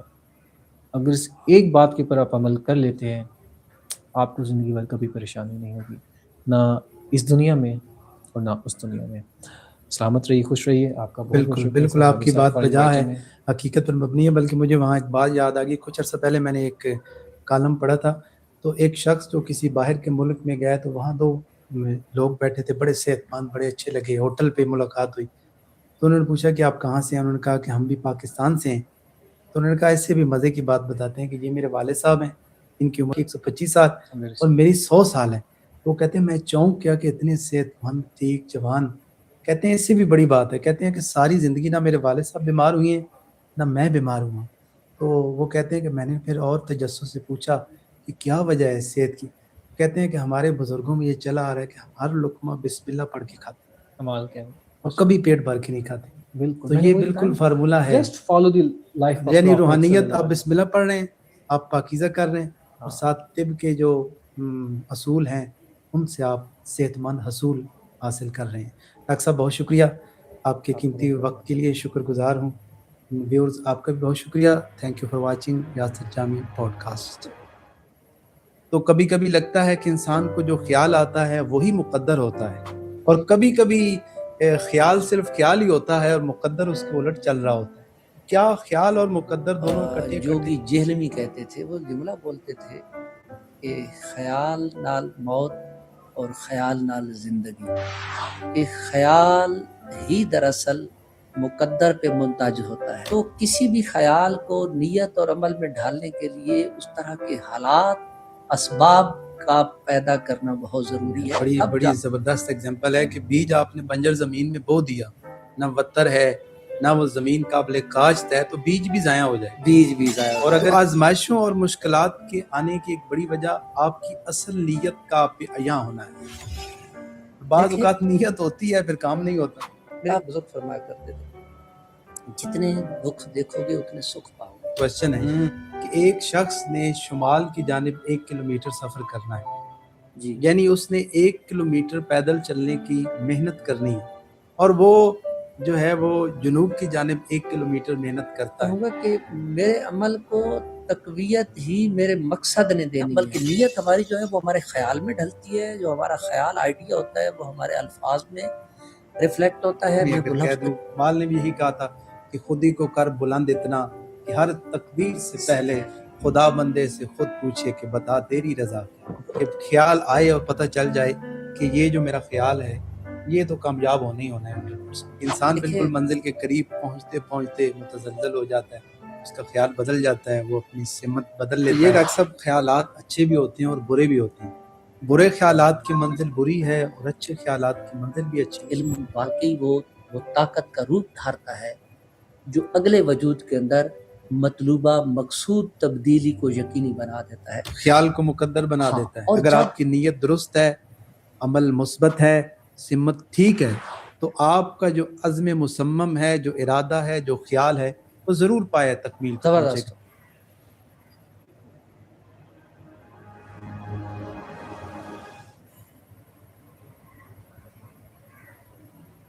بسم اللہ الرحمن الرحیم. Welcome to another podcast episode. آپ کا ایک نئے ایپیسوڈ پہ خیر مقدم کرتا ہوں. اس نئے ایپیسوڈ میں ایک نئی شخصیت میرے ساتھ تشریف رکھتے ہیں. ایک ایسی شخصیت کہ جن کی زندگی کی آدھی صدی، یعنی نصف صدی جنہوں نے پڑھنے، پڑھانے، تعلیم اور تعلم میں گزار دی. میرے ساتھ تشریف رکھتے ہیں محترم ڈاکٹر شیر زمان صاحب. ڈاکٹر صاحب آپ کو ویلکم کرتا ہوں. جی یاسر جامی صاحب بہت شکریہ، آپ نے اس عظیم کام کے لیے مجھے گفتگو کا موقع دیا. اور جہاں تک آپ یہ بات کہہ رہے ہیں کہ آدھی صدی میری سیکھتے سکھاتے گزر گئی، تو میں یہ ضرور کہوں گا کہ زیادہ تو سیکھنے کی کوشش کی اور سکھانے کی بھی تگ و دو تو رہی، لیکن سیکھتا وہی ہے جو سیکھنا چاہتا ہے. بالکل تو آپ کے دعوت دینے کا، گفتگو کا جو آپ نے موقع دیا، اس کا میں آپ کا شکر گزار ہوں. تو یہ ڈاکٹر صاحب آپ کا ایک اچھا خیال ہے کہ آپ اپنے آپ کو اتنا عرصہ ایک استاد رہنے کے باوجود طالب علم سمجھتے ہیں، اور ایک حقیقی استاد بھی علم کی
نال زندگی.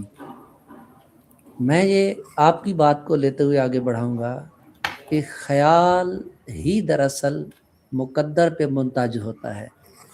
جس طرح کا، جس نوعیت کا، جس فورس کے ساتھ خیال ہوگا، اسی ترتیب کے ساتھ میرا، آپ کا یا کسی بھی تیسرے شخص کا مقدر سامنے آ سکتا ہے.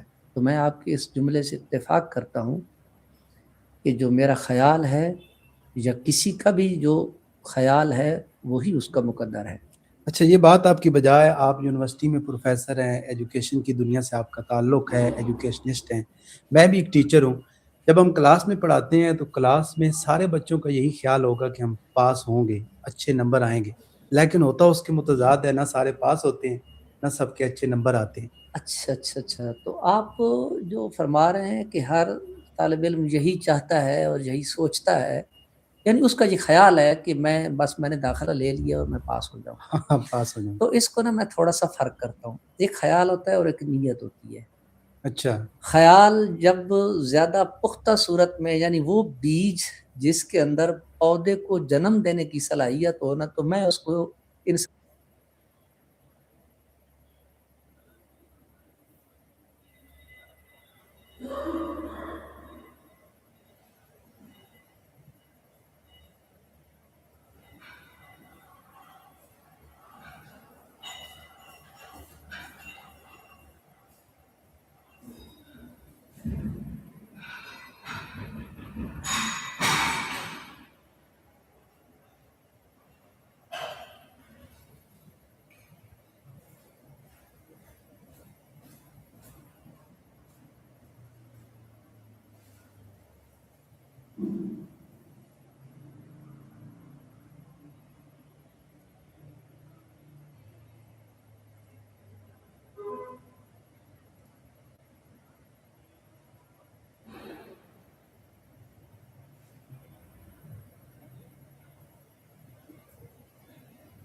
ثانی حوالے سے نیت کا نام دیتا ہوں.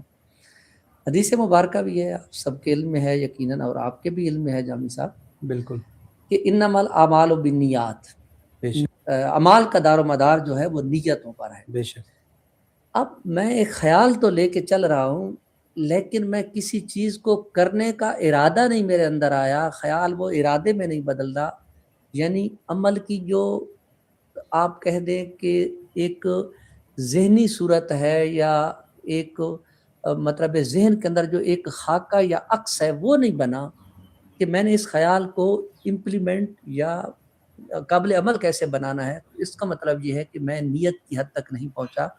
جب نیت کی حد تک نہیں پہنچوں گا تو وہی طالب علموں والا حال ہوگا کہ شاید وہ سوچ تو رہے ہوں گے کہ ہم کامیاب ہو جائیں گے اور ہم یہ اس طرح اپنی کامیابی اور نتائج لے لیں گے، لیکن پاسبل ہے کہ وہ اس خیال کے ساتھ وہ نہ جڑے ہوئے ہوں، کیونکہ جو عمل کا تقاضا ہے وہ شاید انہوں نے وہ پورا نہیں کیا ہوتا. اچھا، یعنی نیت یہاں مجھے یہ لگتا ہے کہ خیال آتا ہے اور اس کے بعد ہم ایک نیت جو ہے وہ قائم کرتے ہیں اور اس نیت پر عمل کر کے ہمیں اس کا جو ہے نتیجہ ملتا ہے. بلا شبہ. میں نے اپنی گفتگو میں ابھی کہا کہ خیال ایک بیج کا نام ہے، تو بیج جس زمین میں ہم ڈالتے ہیں نا، اس کا وتر، نمی اور اس کی زرخیزی، تو اسی طرح میرا آپ کا یا کسی کا بھی جو خیال ہے وہ عمل میں تب ڈھلے گا جب اس کے لیے ہم وہ حالات پیدا کریں گے. جہاں میں نے کہا نا نمی اور زرخیزی، تو کسی بھی خیال کو نیت اور عمل میں ڈھالنے کے لیے اس طرح کے حالات، اسباب کا پیدا کرنا بہت ضروری ہے، تب جا کے وہ مقدر میں ڈھلتا ہے، ورنہ نہیں ڈھلتا. بڑی زبردست اگزامپل ہے کہ بیج آپ نے بنجر زمین میں بو دیا، نہ وتر ہے نہ وہ زمین قابل کاشت ہے، تو بیج بھی ضائع ہو جائے گا. بیج بھی ضائع ہو اور جائے اگر گا. کسی زرخیز زمین میں بیج بویا اور پھر اسے آبیاری کی، پانی لگایا، تو پھر وہ ایک تناور درخت بن سکتا ہے. تو اکثر وہ کہتے ہیں، میں نے بزرگوں کا سنا ہے کہ انسان پہ مشکلات آتی ہیں، آزمائشیں آتی ہیں، تو آزمائشوں اور مشکلات کے آنے کی ایک بڑی وجہ آپ کی اصل نیت کا آپ پہ عیاں ہونا ہے. بعض اوقات ہم ایک کام کرتے ہیں لیکن اصل میں وہ نیت نہیں ہوتی، اور بعض دیکھیں، اوقات نیت ہوتی ہے پھر کام نہیں ہوتا. بہت آپ نے ایک اہم بات اور کہہ دی کہ بزرگوں کا یہ فرمانا ہے کہ کسی بھی مقصد کے حصول کے لیے مشکلات آتی ہیں. اللہ پاک اپنی پاک کتاب میں فرماتے ہیں کہ ان مع العسر یسر، کہ آسانی میں اس کو کامیابی کہوں گا، مشکل کے ساتھ ہے. ہاں، یسر آسانی، مال عسر تنگی محنت کے ساتھ ہے. میرے ایک بزرگ فرمایا کرتے تھے جتنے دکھ دیکھو گے اتنے سکھ پاؤ گے. دکھ کو یہاں آپ محنت کہیں، دکھ کو آپ ایفرٹ کہیں، دکھ کو آپ وقت کا مثبت استعمال کہیں، دکھ کو آپ تھوڑی نیند اور زیادہ محنت اور با مقصد اپنا کام کہیں. جب یہ اسباب، حالات میں آپ یا ہم میں سے کوئی بھی یہ میک شور کر دے گا، تو پھر اگر آپ اس کو سائنسی لحاظ سے دیکھ لیں کہ پھر جب اسباب اور وجوہات ہوں، جہاں جو وجہ ہو، تو اسی طرح کا نتیجہ. وہ ایک فلسفی کہتا ہے اچھا کہ یہ جو کچھ ظہور پذیر ہوا ہے، یعنی جو کچھ آپ کو ملا ہے، جو کچھ آپ نے حاصل کیا ہے، یعنی یہ جو ظہور پذیر ہوا ہے، جو آپ کو ملا ہے نا، اس کی کوئی دوسری صورت ہی ممکن نہیں تھی. اس کے پیچھے یعنی وہ جو اللہ رب العزت کی مطلب ایک تو اللہ کے نبی پاک صلی اللہ علیہ وسلم کی حدیث مبارکہ ہے کہ انما الاعمال بالنیات. ظاہر ہے اعمال ٹھیک ہوں تو اللہ یہ بھی تو کہتے ہیں کہ لیس للانسان الا ما سعى، نہیں ہے مگر انسان کے لیے وہ کچھ صرف ہے جس کے لیے وہ محنت کرتا ہے، مگر نہیں ہے، ہاں وہ ہے جس کے لیے وہ محنت کرتا ہے. تو کہنا کیا چاہ رہا تھا کہ اگر انسان اپنے حالات، اسباب، محنت با مقصد طریقے سے کرتا ہے تو پھر اس کو وہ نتائج آتے ہیں. اور وہی قرآن پاک بھی اسی کی واضح مطلب تصدیق فرماتا ہے، بلکہ ہم اسی سے ہی سیکھتے ہیں، اسی کتاب سے ہی سیکھتے ہیں جو ہمارے لیے راہ عمل ہے، کہ انسان کو وہی کچھ ملتا ہے جس کی وہ محنت کرتا ہے. ہے. اچھا ڈاکٹر صاحب، یہاں میرا ایک کوشچن ہے کہ ایک شخص نے شمال کی جانب 1 کلومیٹر سفر کرنا ہے، جی، یعنی اس نے 1 کلومیٹر پیدل چلنے کی محنت کرنی ہے، اور وہ جو ہے وہ جنوب کی جانب 1 کلومیٹر محنت کرتا ہے تو وہ تو اپنے مقام پر نہیں پہنچا. محنت اس کی پوری ہے, 1 کلومیٹر کا سفر اس نے کیا ہے, صرف اس کی سمت جو ہے وہ تعین نہیں تھا, سمت غلط تھی. تو آپ کی ایک تو یہ بہت نکتہ ہے کہ آپ کیا کر 2-3 چیزیں بڑی اہم ہوتی ہیں. میں کیا کرنا چاہتا ہوں, میں کیوں کرنا چاہتا ہوں, میں کیسے کرنا چاہتا ہوں, اور کس سمت میں کس کرنا سمت چاہتا میں جانا چاہتا ہوں, میرا رخ کیا ہے, میرا ٹارگٹ کیا ہے. آپ تو کہہ رہے ہیں کہ جانا اگر اس نے شمال کی طرف ہے اور جاتا وہ جنوب کو ہے تو ظاہر ہے اس نے محنت تو اپنا کرتا ہے. وقت ضائع کیا, اپنی توانائیاں ضائع کی, اور جو حاصل کرنا چاہتا رہا تھا وہ بھی نہ پایا. میں تو یہ کہوں گا کہ اگر اس نے اپنی ٹھیک سمت کی طرف چلا ہوتا تو اس کا قد بہت اونچا ہو جاتا, جو کہ ہم عام طور پہ شمال کے ساتھ ہائٹ کو منسوب کر دیتے اچھا ہیں. ڈاکٹر صاحب, میرے خیال میں ہم لوگوں کا زیادہ مسئلہ یہ ہے کہ ہم محنت کرتے ہیں اور نیت بھی اچھی ہوتی ہے, لیکن سمت کا تعین ہم سے غلط ہو جاتا ہے. ہم وہ سمت تعین کر بیٹھتے ہیں جو ہماری منزل ہی نہیں تھی, تو پھر ہم ناکام ہو جاتے ہیں. ہمارا خیال کامیابی کا ہوتا ہے, ہمارے جو مائل سٹون ہیں وہ کسی اور سمت کے ہوتے ہیں, تو وہ سنگ میل تو عبور ہو جاتا ہے, لیکن وہ منزل نہیں ہوتی جس کا ہم نے خیال, آئیڈیا اور نیت کی تھی.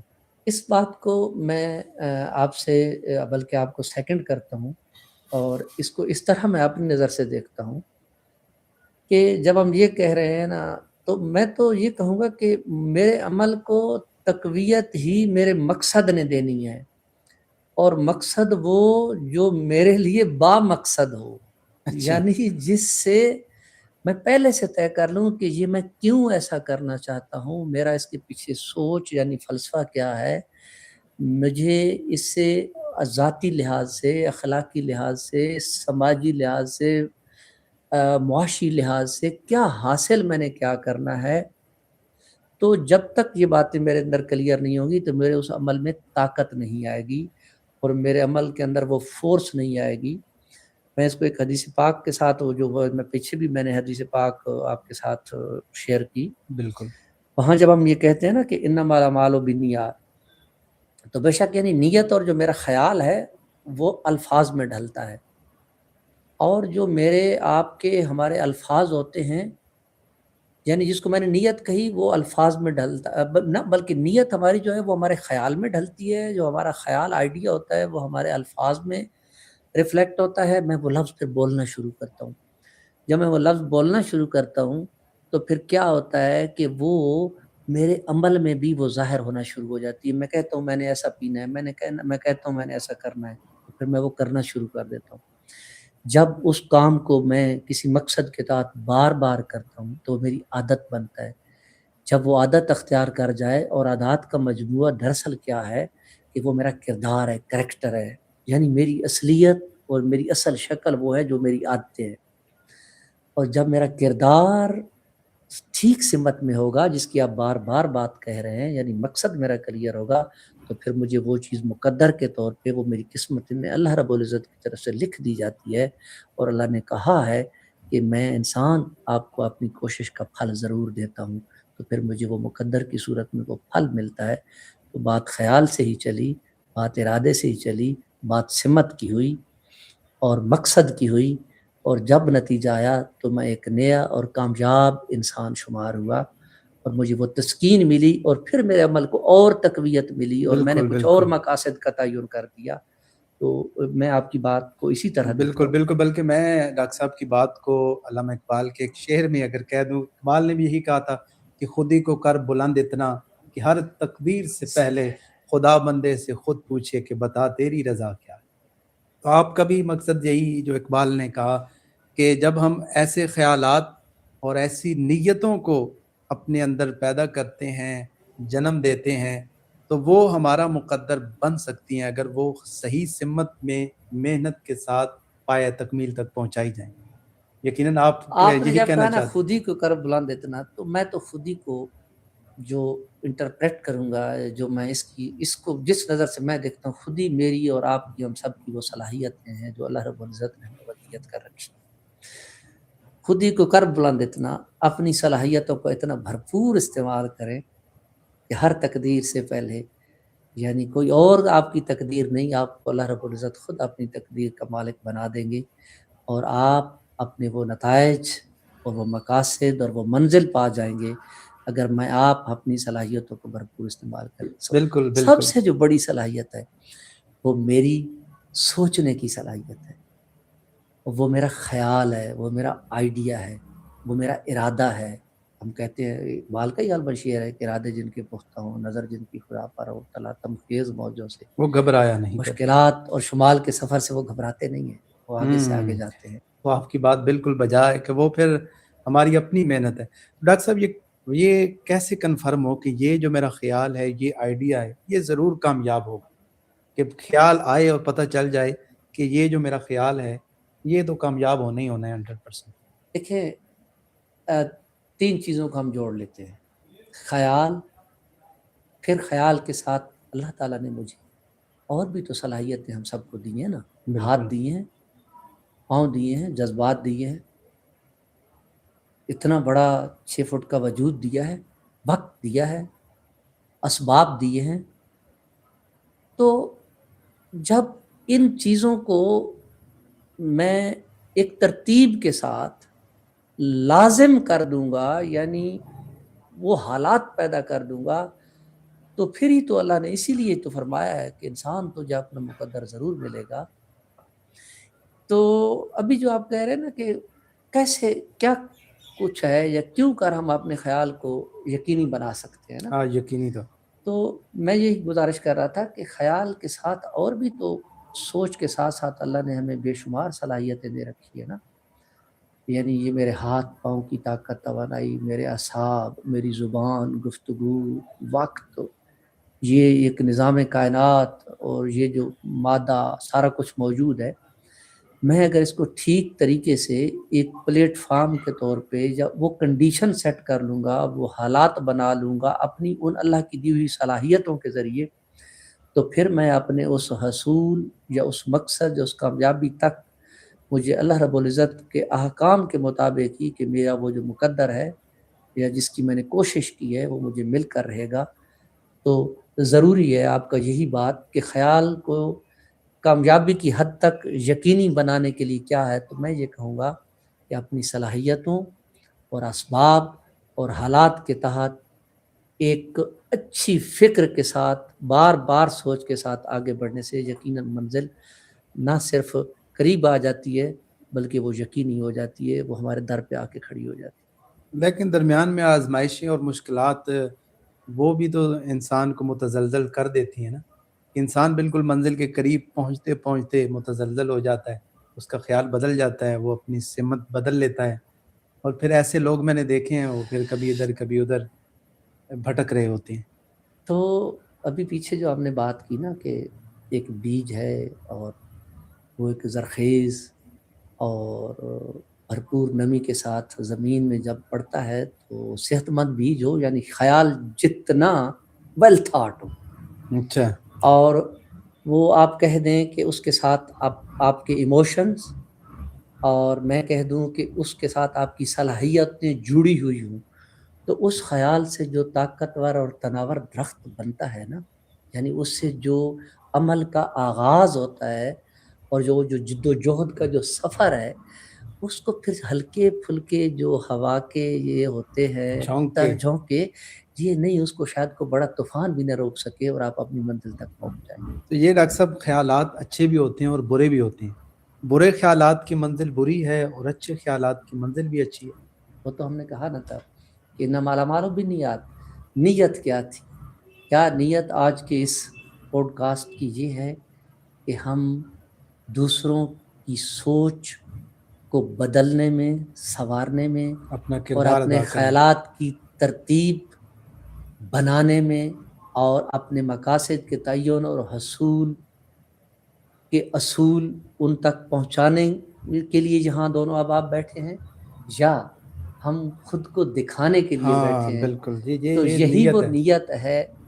تو میرا تو یہ خیال ہے کہ بحیثیت استاد ہم دونوں، چونکہ میں تو یہ کہوں گا کہ ہم دونوں یونیورسٹی کے پروفیسر ہونے کے ناطے استاد ہیں، اور ہم نے اللہ کے حضور وعدہ کر رکھا ہے، ایک ہمارا حلف ہے، ہمارا ایک بانڈ ہے کہ ہم نے اس انسانیت کی اصلاح کے لیے اپنی تمام توانائیاں اور صلاحیتیں، تو یہی ہماری جو نیک نیتی ہے، یہ میرے خیال کو اور آپ کے خیال ہم سب کے خیال کو نیک بنائے گی.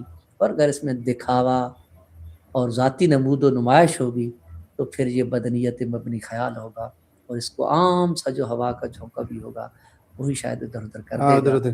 ورنہ یہ بالکل نتائج ضرور دے گا اگر ہماری نیت پاک اور صاف. بالکل آپ کی بات بجائے بالکل ہر عمل کے پیچھے نیت کار فرما ہوتی ہے. اور ڈاکٹر صاحب نے کہا کہ اگر پوڈ کاسٹ کا مقصد آپ تک ایک اچھا پیغام پہنچانا ہے، اپنا نالج اپنا علم شیئر کرنا ہے تو اس کا نتیجہ بھی اچھا ہوگا، وہ اور نالج وہ علم آپ تک پہنچے گا.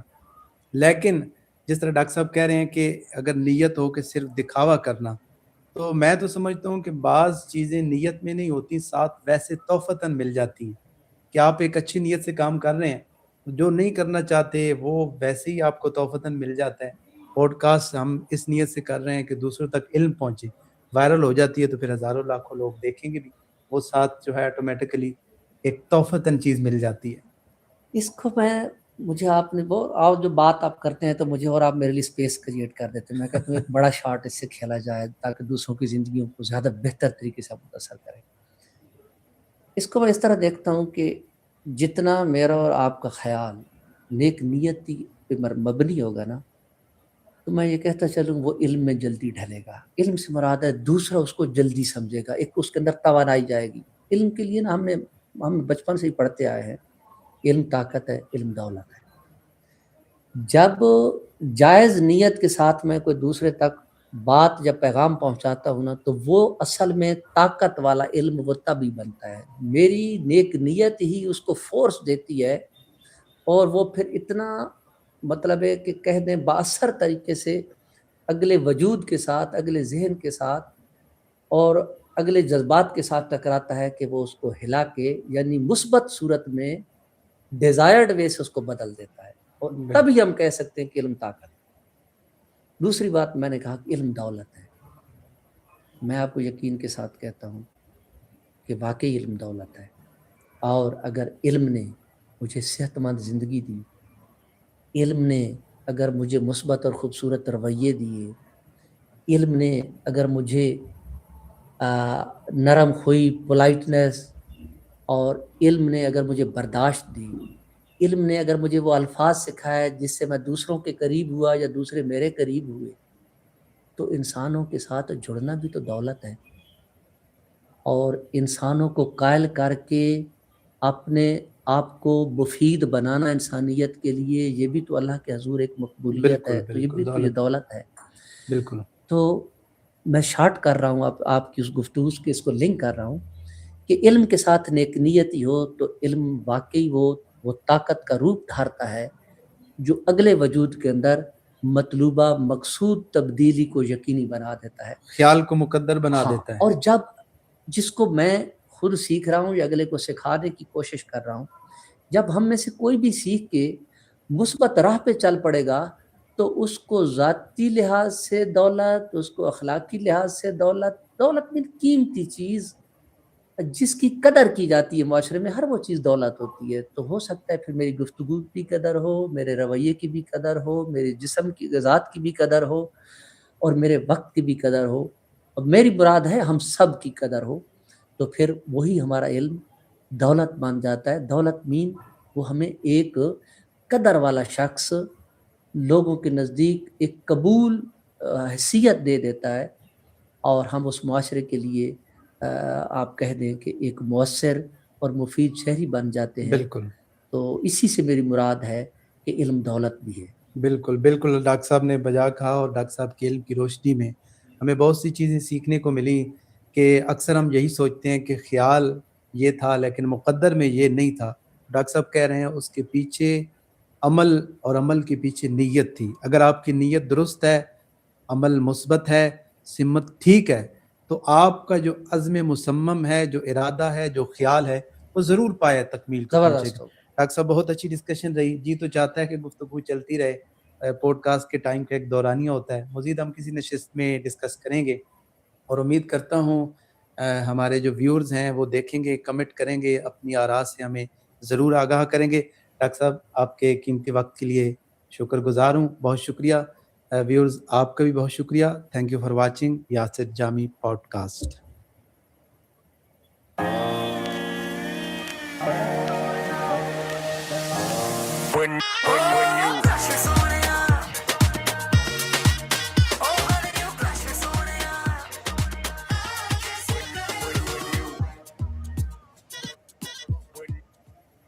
یعنی قدیم علوم اور قدیم مذاہب اس پہ بحث کرتے آئے ہیں. سارے مذاہب کرتے ہیں.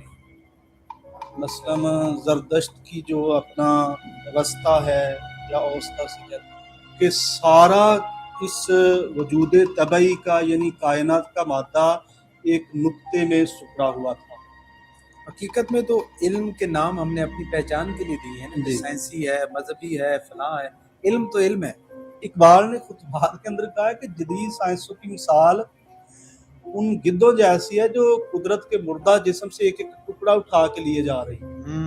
ایک تاثر یہ پہلے تھا نا، جس طرح آپ نے بتایا تھا شاید یونانیوں کا، جی. کہ کائنات جو ہے بالکل ساکت ہے، ایک دفعہ کمپلیٹ ہو چکی ہے اور اب اس میں کوئی تحرک نہیں ہے، کوئی اس میں تبدیلی نہیں ہے. قرآن بالکل اور زاویہ نظر سے کائنات کو دیکھتا ہے.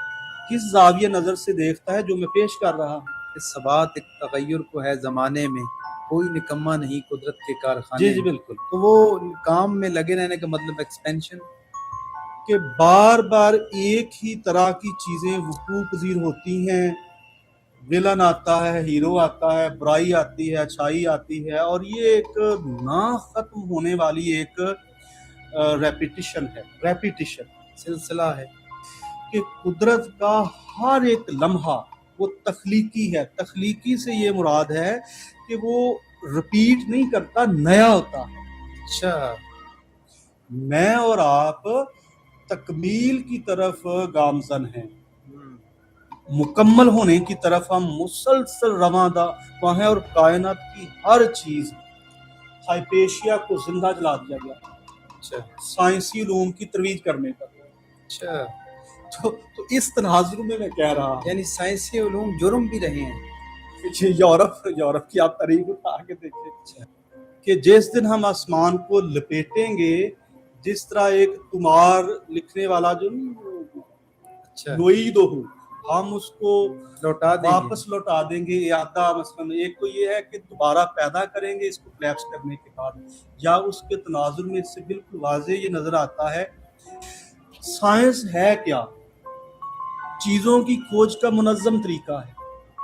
بلکہ وہ جس سائنسدان نے 1949 میں کہا تھا، اس نے خود ہی کہا تھا کہ میں نے تو ویسے ہی کہہ دیا. فریڈ ہوئل ظاہر ہے اس نے ویسے کنزن کہا جاتا ہے کہ کہا تھا. ایک لحاظ سے اگر دیکھا جائے تو یہ کائنات رازوں سے بھری ہے، اور ان رازوں کو کھولنے کی چابی غور و فکر اور تدبر ہے، اور سائنس جو ہے وہ اس کو مجھے معاف کیجیے، اب آپ کہتے ہیں رازوں سے بھری ہوئی ہے.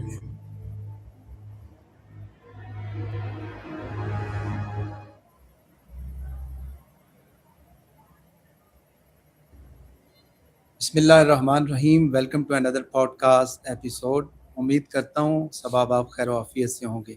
اس نئے ایپیسوڈ میں میرے ساتھ موجود ہیں ڈاکٹر زاہد مغل صاحب. Welcome sir. اس سے قبل ہم نے ڈاکٹر صاحب سے کوسمولوجی کے حوالے سے کائنات کی وسعت پر ڈسکشن کی تھی کہ how big is the universe, اور اس میں ڈاکٹر صاحب نے بتایا تھا کہ یونیورس کا ایک سٹارٹ ہے جسے بگ بینگ بھی کہا جاتا ہے، اور اسی سٹارٹ کا ایک اینڈ بھی ہے.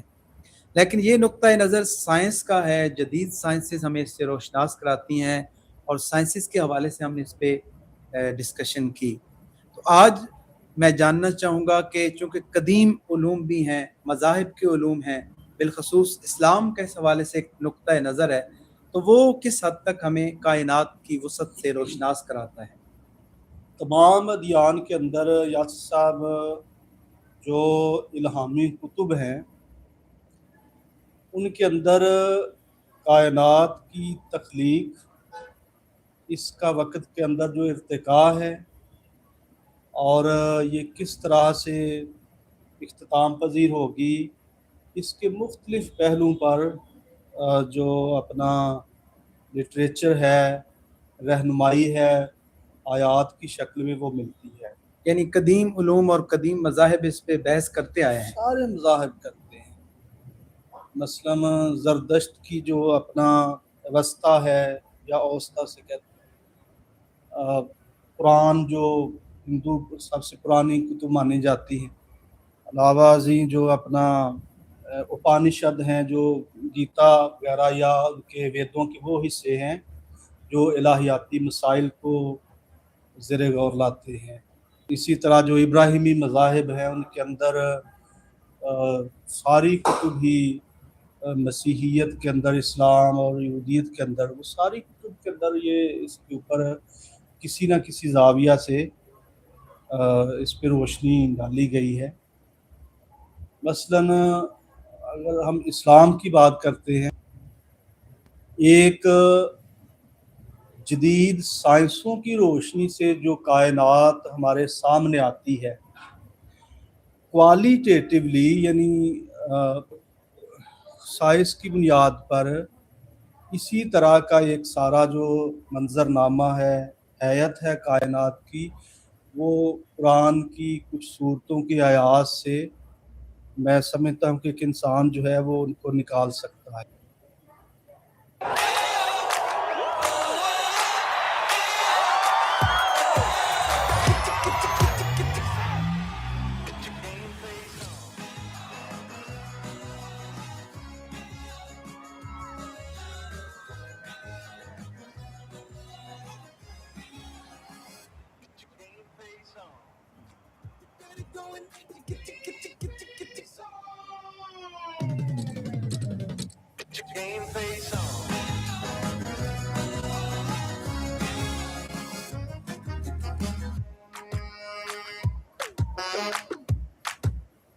जैसे सूरह अंबिया में एक बड़ी मशहूर आयत है, इससे पहले भी शायद हमने इसे साइट किया है, अवलम यरल्लज़ीना काफरू अन्नस समावाति वल अर्द कानता रतकन फफ्तकनहुमा। मैं सिर्फ वही सा तर्जमा करता हूँ कि बेशक ज़मीन, आसमान और ज़मीन पहले इकट्ठे थे, यानी बंधा हुआ होना, दो चीज़ों का इकट्ठा होना, और इसे रतक कहते हैं, रतक। और फतक जो है उससे मुराद है कि फिर उसको मुंतशिर करना, खोलना, अलहदा कर देना, और फिर हमने उसे अलहदा कर दिया, कुव्वत से फाड़ कर अलहदा कर दिया, यानी असेंबल किया गया है इस माना में। यानी जो पहली स्टेट ना जिसे आप रत्क कहते हैं, मरतूक होना, यानी एक गुलदस्ता जो है असेंबल्ड, क्लस्ड, यूनिफाइड जो है ये सारा, तो वो कुरान उसे रत्क से ताबीर करता है कि बेशक आसमान और ज़मीन पहले रत्क थे, इकट्ठे थे, वो बंधे हुए थे बाहमी तौर पर। फफ्तकनहुमा, तो हमने इन दोनों को अलहदा कर दिया। फतक के अंदर कुव्वत का माना भी मौजूद है कि हमने दोनों को कुव्वत से फाड़ के अलग फाड़ कर अलहदा कर दिया। और अब जो इसका मरतूक और ये मफतूक होना है, ये सारा अब ये क्वालिटेटिव बयान है, यानी इकट्ठे थे, कैसे इकट्ठे थे। अब मजहब से तो इतना ही पता चलता है कि जो हैत मौजूदा हम इस आलम तबई बसमेत ज़मीन के देखते हैं, वो ऐसी नहीं थी, इकट्ठे थे। अब हैं तो अब भी एक तरह से इकट्ठे, हाँ बिल्कुल, अब भी इकट्ठे हैं तो इकट्ठे, लेकिन अब उस आयत से ये बात बिल्कुल जाहिर हो रही है कि यानी वो हैतन मुख्तलिफ थे। लेकिन इसके अलावा हम कुरान मजीद में देखते हैं तो बाज़ जगहों पे ज़मीन और आसमान का इकट्ठा तज़किरा मिलता है, नहीं वो तो ज़मीन आसमान, ज़मीन जी बिल्कुल, हाँ आसमान। जी, लेकिन ये तख्लीकी एतबार से ये आयत है कि बेशक आसमान और ज़मीन पहले इकट्ठे थे, हमने फाड़ कर अलहदा कर दिया, अलहदा कर दिया।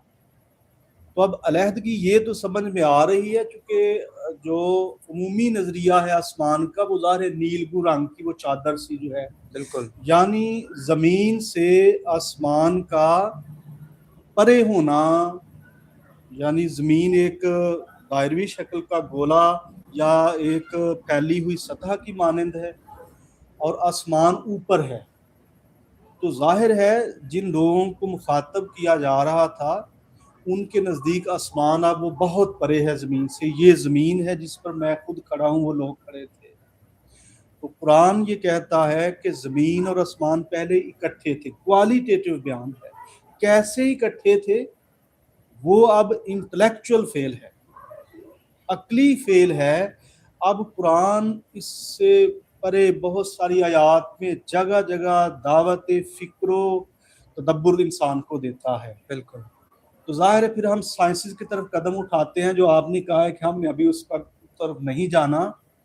اچھا، اب اس آیت سے تو زمین آسمان کے اکٹھے ہونے کی دلالت ملتی ہے. اب میں اس کو مطابقت جدید سائنسز سے نہیں دیتا، میرا خیال ہے آپ خود اس بات کو سمجھ پا رہے ہوں. یعنی بگ بینگ کی تھیوری سے اس کی مطابقت بنتی ہے. دیکھیے، اب اگر ہم اب اس کی بات کرتے ہیں تو وہ یہی تھیوری کہتی ہے نا کہ سارا اس وجود طبعی کا یعنی کائنات کا مادہ ایک نقطے میں سکڑا ہوا تھا. عقل نے ایک آرگنائز طریقے سے انویسٹیگیشن کی اور اس چیز کو جانچا پرکھا. اس میں فردر امپروومنٹس جاری ہیں، یہ نہیں ہے کہ وہ حتم حرف آخر ہے. اب یہ تو خود قرآن ہی ثابت کر رہا ہے کہ زمین اور آسمان پہلے اکٹھے تھے.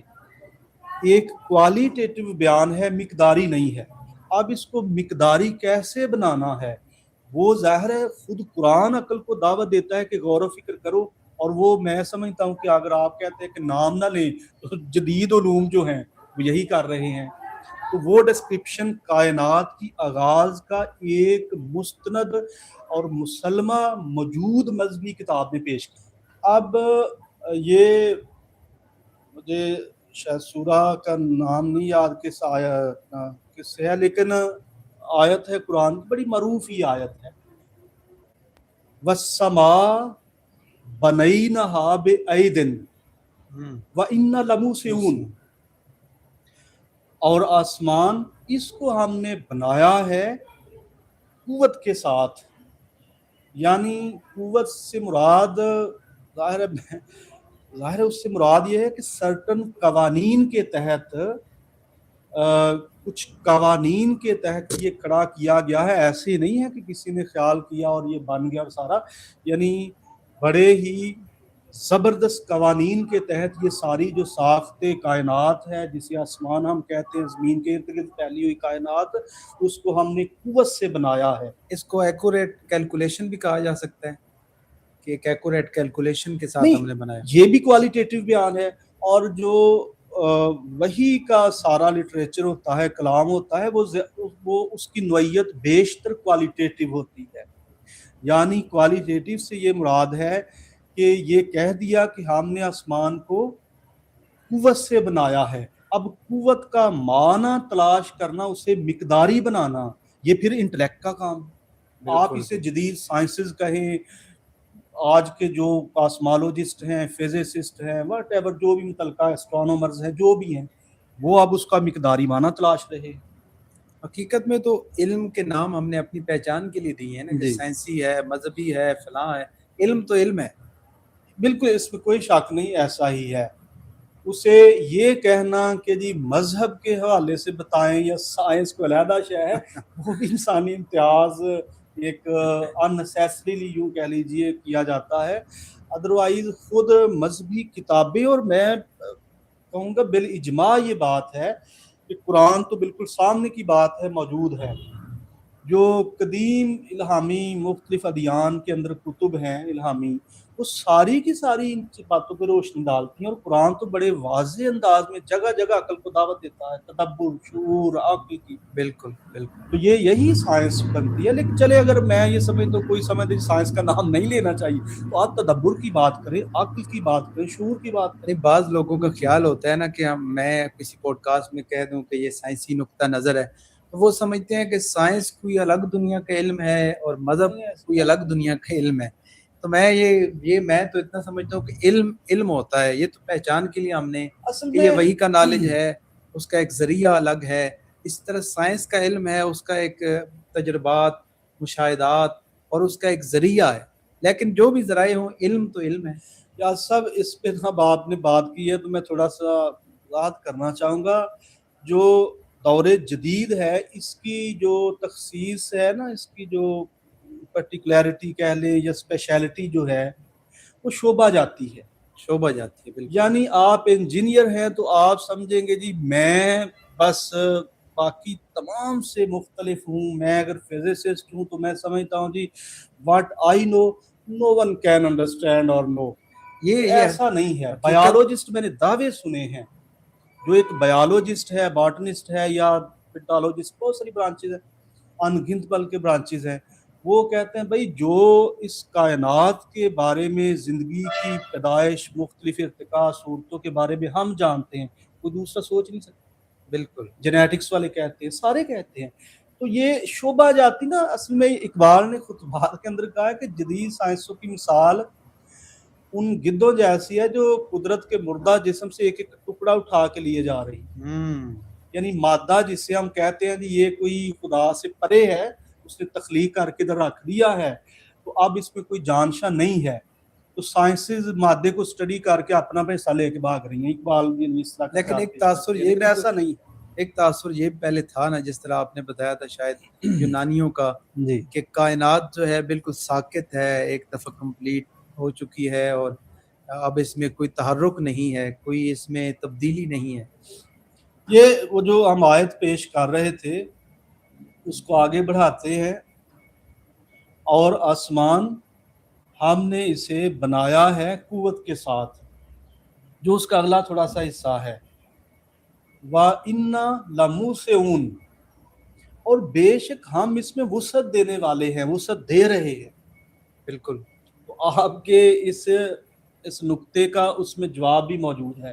یہ اگر آپ مطالعہ کریں تاریخ کا, یا وہ جو میڈم اپنا عظما رومی ہے, کیا نام ہے ان کا, جنہوں نے اقصالی پہ تنقید کا بیڑا اٹھایا ہوا ہے, اگرچہ وہ اچھی تنقید کرتی ہے, میں سمجھتا ہوں کہ گاہے گاہے میں سنتا ہوں. نہیں, تنقید تو ڈاکٹر صاحب اچھی بات ہے, کچھ لوگ تنقید پر اصلاح کرتے ہیں اور کچھ وہ انجینئر جیلمی صاحب کی طرح اندھا دھند بھی تنقید کری جاتے ہیں. نہیں, وہ بھی ظاہر ہے قرآن کو ایک مرکزی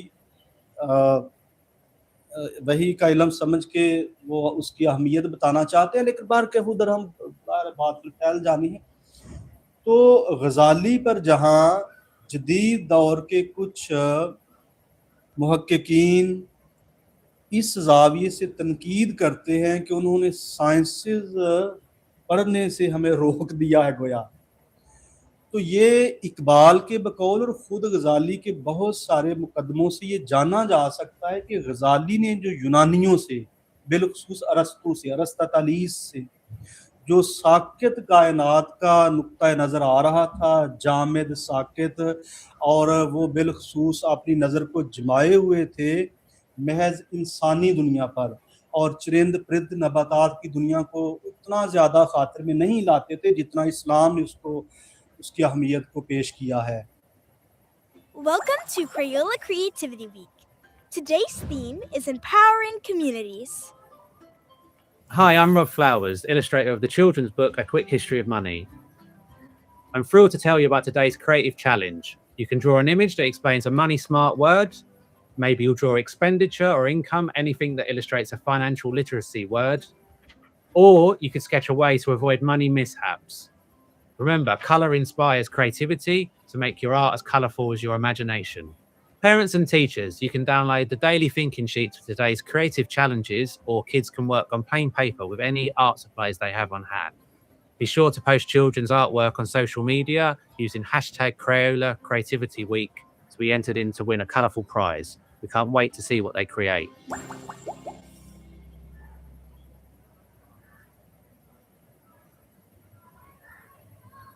تو اسی غزالی نے یونانی علوم کے اگینسٹ سب سے پہلے اپنے کتب اور اپنے سارے رسائل کے ذریعے سے اپنے دور کے اندر بغاوت کی ہے کہ قرآن بالکل اور زاویہ نظر سے کائنات کو دیکھتا ہے.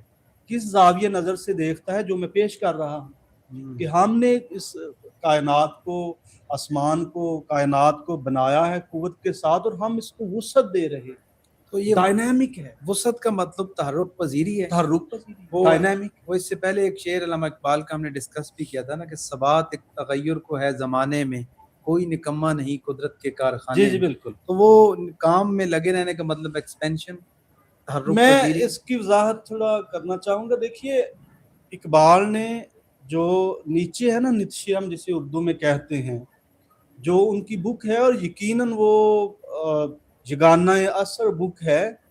زرتشت نے کہا, اردو میں اسے ٹرانسلیٹ کیا جاتا ہے زرتشت, داس اسپوک زرتشتہ اس کو لکھا جاتا ہے انگریزی میں, یا یعنی وہ زرتشت کے بہت بڑے ایک اپنا چاہنے والے تھے نیتشے جو تھے, تو انہوں نے اپنے سارے فلسفیانہ افکار کو انہی کی اقتداء میں پیش کیا. وہ قابل مطالعہ بک ہے زرتشت نے کہا جو. تو انہوں نے یہ نظریہ پیش کیا ہے اٹرنل ریپیٹیشن, اچھا, کہ بار بار ایک ہی طرح کی چیزیں وقوع پذیر ہوتی ہیں. ویلن آتا ہے, ہیرو آتا ہے, برائی آتی ہے, اچھائی آتی ہے, اور یہ ایک نہ ختم ہونے والی ایک ریپیٹیشن ہے. ریپیٹیشن سلسلہ ہے.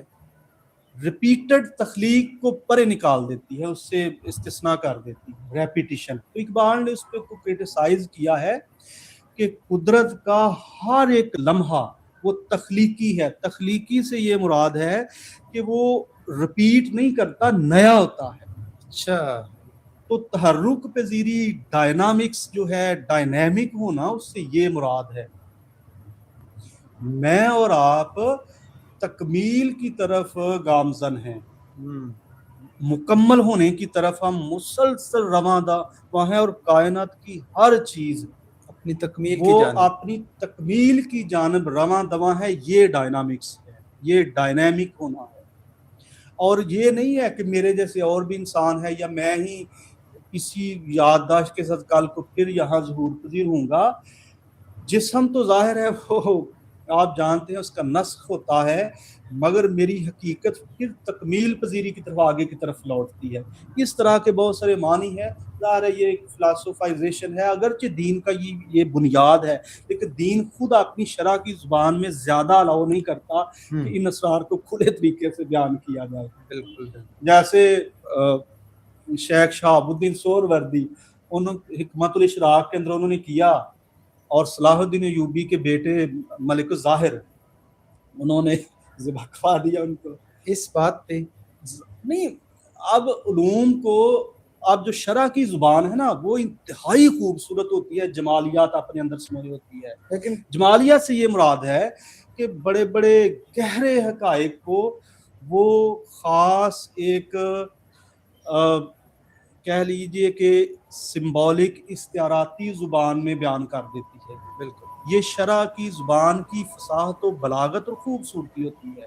یہ حقائق کو چھپانا نہیں ہوتا, بلکہ ان کو ان کی گہرائی اور گہرائی کے لحاظ سے ان کو مناسب زبان میں پیش کرنا ہوتا ہے. تو شرع کی مخالفت عام طور پہ کوئی بھی دین قبول نہیں کرتا. جیسے مجھے یاد ہے یہ میں نے کہ اسکندریہ جو شہر اسکندر اعظم نے بسایا تھا مصر, اب مصر کے اندر, تو وہاں میرا خیال پہلی یا دوسری عیسوی میں ہائپیشیا کو زندہ جلا دیا گیا. اچھا, سائنسی علوم کی ترویج کرنے پر. اچھا, تو اس تناظر میں کہہ رہا ہوں, یعنی سائنسی علوم جرم بھی رہے ہیں. یورپ کی آپ تاریخ اٹھا کے دیکھیں. اچھا, اب ہم نے سورہ انبیاء سے ایک آیت لی ہے, اور دوسری میرے خیال زاریات کی آیت ہے. سورہ انبیاء کی وہ آیت, وہ کائنات, زمین اور ارد گرد کی ساری کائنات پہلے کس حالت میں تھی اس کو ڈسکرائب کرتی ہے. ان السماوات والارض کانتا رتقا فافتقناہما, رتق اور فتق یعنی شرازہ اکٹھا کرنا, شرازہ بندی کرنا, اور اس کو بکھیرنا. رتق و فتق اس سے یہ مراد ہے. اچھا, جوڑنا بھی اور بکھیرنا بھی. ظاہر ہے جڑے ہوئے تھے تو اس کو بکھیرا گیا, منتشر کیا گیا. فافتقناہما, فتق. دوسری آیت میں نے آپ کے سامنے پیش کی ہے کہ آسمان یعنی کائنات جو ہے زمین کے ارد گرد پھیلی ہوئی, اس کو ہم نے قوت سے بنایا ہے, اور ہم اس میں اس کو پھیلا رہے ہیں, اس کو وسعت دے رہے ہیں, جو آپ تحرک پذیر کہہ رہے ہیں. اچھا, تو نقطہ آغاز بھی قرآن نے دے دیا کہ پہلی کیا صورتحال تھی.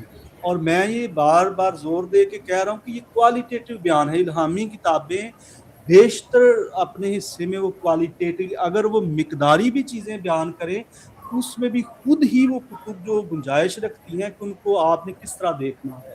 مثلا جیسے دن کی بات قرآن کرتا ہے، انجیل کرتی ہے، ہندو بہت ساری کتابیں اپانشد کرتے ہیں. تو اس مقداری چیز کو بھی انسانی عقل پر پرکھا جائے گا. یہ چیز ہے. مثلا اب قرآن اگر کہتا ہے کہ ہم نے زمین کو 2 دنوں میں بنایا، تو جب دن تھے ہی نہیں تھے تو اس وقت خالق کا کیا اس سے مراد 6 دن لی کا وہ جا تذکرہ ہے نا کہ 6 دن میں زمین و آسمان کو. ایک اور آیت میں سورہ انبیاء کی یہ بھی موجود ہے، یا 6 دن ہوں. اچھا تو میں یہ کہہ رہا ہوں کہ اب جب دن موجود ہی نہیں تھے بالکل. تو اب دنوں سے ہم نے کیا مراد لینی ہے. شارع علیہ السلام نے، مفسرین نے اس سے کیا مراد لی ہے، یا صوفیہ اس سے کیا مراد لیتے ہیں. کیا موجودہ دور میں علم اس سطح پہ آ چکا ہے کہ وہ یہ دیکھ سکے کہ اس سے زیادہ مناسب انداز میں کس طرح اس سے مراد لی جا سکتی ہے، اسے بیان کیا جا سکتا ہے. تو یہ ہے. اچھا اب نقطۂ آغاز بھی قرآن نے بتا دیا، اکٹھے تھے ہم نے علیحدہ کیا. ارتقا بھی بتا دیا کہ ہم نے اس کو پھیلایا ہے، وسعت ابھی بھی دے رہے ہیں، ابھی بھی دے رہے ہیں. اچھا جسے آپ کہتے ہیں نا آج کی کائنات کا پھیلاؤ یا بالاسراء پھیلاؤ، ایکسلریٹڈ ایکسپینشن، تو وہ اس میں آ جاتا ہے. وہ تو اس لحاظ سے بھی دیکھیں نا، آبادی بھی بڑھ رہی ہے، اسی طرح فصلیں، ہر چیز وہ بھی تو ایکسپینڈ ہو نہیں رہی ہے. وہ بالکل یہ چھوٹے لیول پہ ڈائنامکس کا حصہ ہے، یعنی ضروریات کے مطابق چیزوں کو اس طرح سے مطابقت دی جاتی ہے. لیکن یہ بنیادی طور پہ جو فزیکل یہ سارے اجسام ہے اور کائنات کا ڈھانچہ ہے، بے شک ہم اس کا حصہ ہے، لیکن ظاہر ہے اس طرف ابھی بات ہے بالخصوص. اچھا اب اس میں ختم کیسے ہونا ہے؟ کیا اسلام یا کوئی مذہبی کتاب، اگر میں صرف قرآن کی بات کروں تو کیا قرآن اس پہ روشنی ڈالتا ہے؟ یس.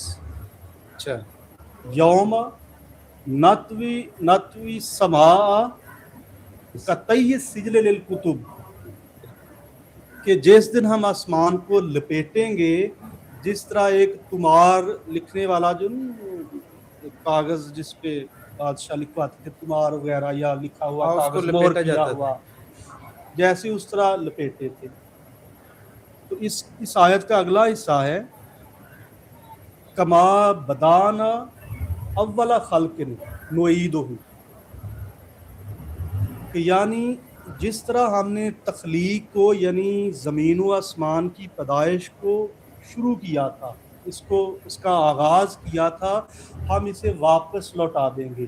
اس کے مفسرین بہت سارے معنی کرتے ہیں، لیکن جو اس کا پہلا حصہ ہے کہ جب ہم آسمان کو لپیٹیں گے، اس حصے کو اور جو اس کا بعد کا حصہ ہے، اگر ہم اس کو مطابقت دے کے دیکھیں تو یہ بالکل ایسے ہی لگتا ہے کہ یہ دوبارہ کلیپس کر جائے گی. یہ اچھا نعیدہ، ہم اس کو لوٹا دیں گے. واپس لوٹا دیں گے. اعادہ مثلا ایک تو یہ ہے کہ دوبارہ پیدا کریں گے اس کو کلیپس کرنے کے بعد، یا اس کے تناظر میں اس سے بالکل واضح یہ نظر آتا ہے کہ یہ دوبارہ کلیپس کر جائے گی. بہرکیف اس میں بہت ساری گنجائش ہے. میں اس پہ اعتذار بھی پیش کرتا ہوں کہ میں کوئی ایکسپرٹ نہیں اس حوالے سے، لیکن ظاہر ہے جتنا میں مطالعہ کرتا ہوں میں اس کے اعتبار سے میں نے یہ بیان کیا ہے. تو قرآن کے تناظر میں آفرینش کا نقطۂ آغاز، اس کا زمانی مکانی ارتقاء پھیلاؤ اور جو ابھی بھی جاری ہے، اور اس کا الٹیمیٹ جو اس کی تقدیر ہے، اس کا کولیپس ہوگا، یہ ختم کیسے ہوگی، وہ بھی قرآن نے کوالیٹیٹیولی بتا دیا تمثیلی انداز میں. کہ جیسے آپ نے تمہار ایک لکھا ہے، ایک کاغذ پر کچھ لکھوایا ہے اور پھر اس کو لپیٹا ہے، تو اسی طرح سے ہم یہ سارا تخلیق کا جو سلسلہ پھیلا ہوا ہے اس لپیٹ دیں گے. تو اب قرآن نے بڑی ہی خوبصورت جمالیاتی انداز سے، تمثیلاتی انداز میں اس کو بیان کر دیا، سمجھا دیا. لیکن کیا قرآن یہاں تک ٹھہرتا ہے؟ اس سے بڑا میں قرآن کی جو افیکٹونیس ہے میں اس طرف یہ اشارہ کروں گا کہ قرآن جگہ جگہ شعور، عقل اور تدبر کی جو بات کرتا ہے، علم کی بات کرتا ہے، اس سے یہ مراد ہے کہ انسان کو انٹلیکچولی انوائٹ کیا جائے کہ اب وہ اس کوالیٹیٹیو کو اس کو کوانٹیٹیٹیولی اس کو جدید سائنسز کے انداز میں دیکھ سکتے. لہٰذا میں نہ چاہتے ہوئے بھی یہ بات کر رہا ہوں کہ جدید سائنسز کوئی قرآن کے اگینسٹ یا کوئی مختلف نہیں ہے. اقبال نے جیسے خطبات میں کہا کہ مذہب خود جو انڈکشن ہی ہوتا اپنا، یعنی استقرائی جو علم حاصل کرنے کا طریقہ ہوتا ہے، استقراء کی پیداوار ہے. اس سے مراد ہی یہی ہے کہ مشاہداتی طور پہ جو چیزیں ہم اکٹھی کر کے وہاں سے نتائج نکال کے کوئی عقیدہ قائم کرتے ہیں، کسی نتیجے پہ پہنچتے ہیں، وہ مذہب ہے اسلام. اس لحاظ سے بھی بات آپ کی بجائے ہے. اور دوسرا قرآن مجید بار بار غور و فکر تدبر کا حکم بھی دیتا ہے، اور سائنس بھی یہی تدبر ہی تو ہے. اچھا مجھے نہیں سمجھ آتی کہ آج کا جدید ذہن اس کو کیوں واضح طور پہ نہیں سمجھ پا رہا. میرے مطابق اسلامی دنیا نے خود سائنس کو انیشیٹ کیا، یورپ نے اس کو ترویج کی، اس کو ارتقا دیا. سائنس ہے کیا؟ چیزوں کی کھوج کا منظم طریقہ ہے. اس کے سوا کیا ہے اس میں جس کی بنیاد وہ تجربے پہ رکھتا ہے؟ بالکل. تاکہ ایک ایسا ٹھوس تجربہ ہو کہ جس میں اگر کوئی تبدیلی بھی کی جانی ہے تو وہ بھی ٹھوس تجربہ پہ ہو. بالکل. یعنی بگ بینگ فرض کیجئے اگر جدید سائنس نے متعارف کروا دیا ہے، حالانکہ اس کو بگ بینگ کہنا یہ خود سائنسدانوں نے یہ بیان کیا ہے کہ یہ غلطی ہے، تو بینگ کا لفظ وہ مناسب نہیں ہے. بلکہ وہ جس سائنسدان نے 1949 میں کہا تھا اس نے خود ہی کہا تھا کہ میں نے تو ویسے ہی کہہ دیا. فریڈ ہوئل ظاہر ہے اس نے ویسے تنزن کہا جاتا ہے کہ کہا تھا، لیکن میں یہ کہہ رہا ہوں کہ وہ ایک نقطۂ آغاز کے طور پہ لیا جانا چاہیے. سپیس اور ٹائم دونوں اس کائنات کے آغاز میں خود پیدا ہوتے ہیں اس وقت. پھر بگ بینگ فوری ذہن عام سننے والا اس سے یہ تاثر لیتا ہے کہ جیسے یہ کائنات موجود ہے اور اس میں کوئی اس قسم کا دھماکہ بینگ ہوا ہے. یہ چیز ہے. باہر کے چلے اس پہ ہم بعد میں بات کر سکیں گے کہ بنیادی طور پہ بگ بینگ اور وہ جو دوسری اس کی رائیول جو تھیوری تھی نا، متقابل تھیوری تھی اسٹیڈی اسٹیٹ، بالکل وہ اس کے تناظر میں وہ ساری چیزیں سامنے آئی تھی.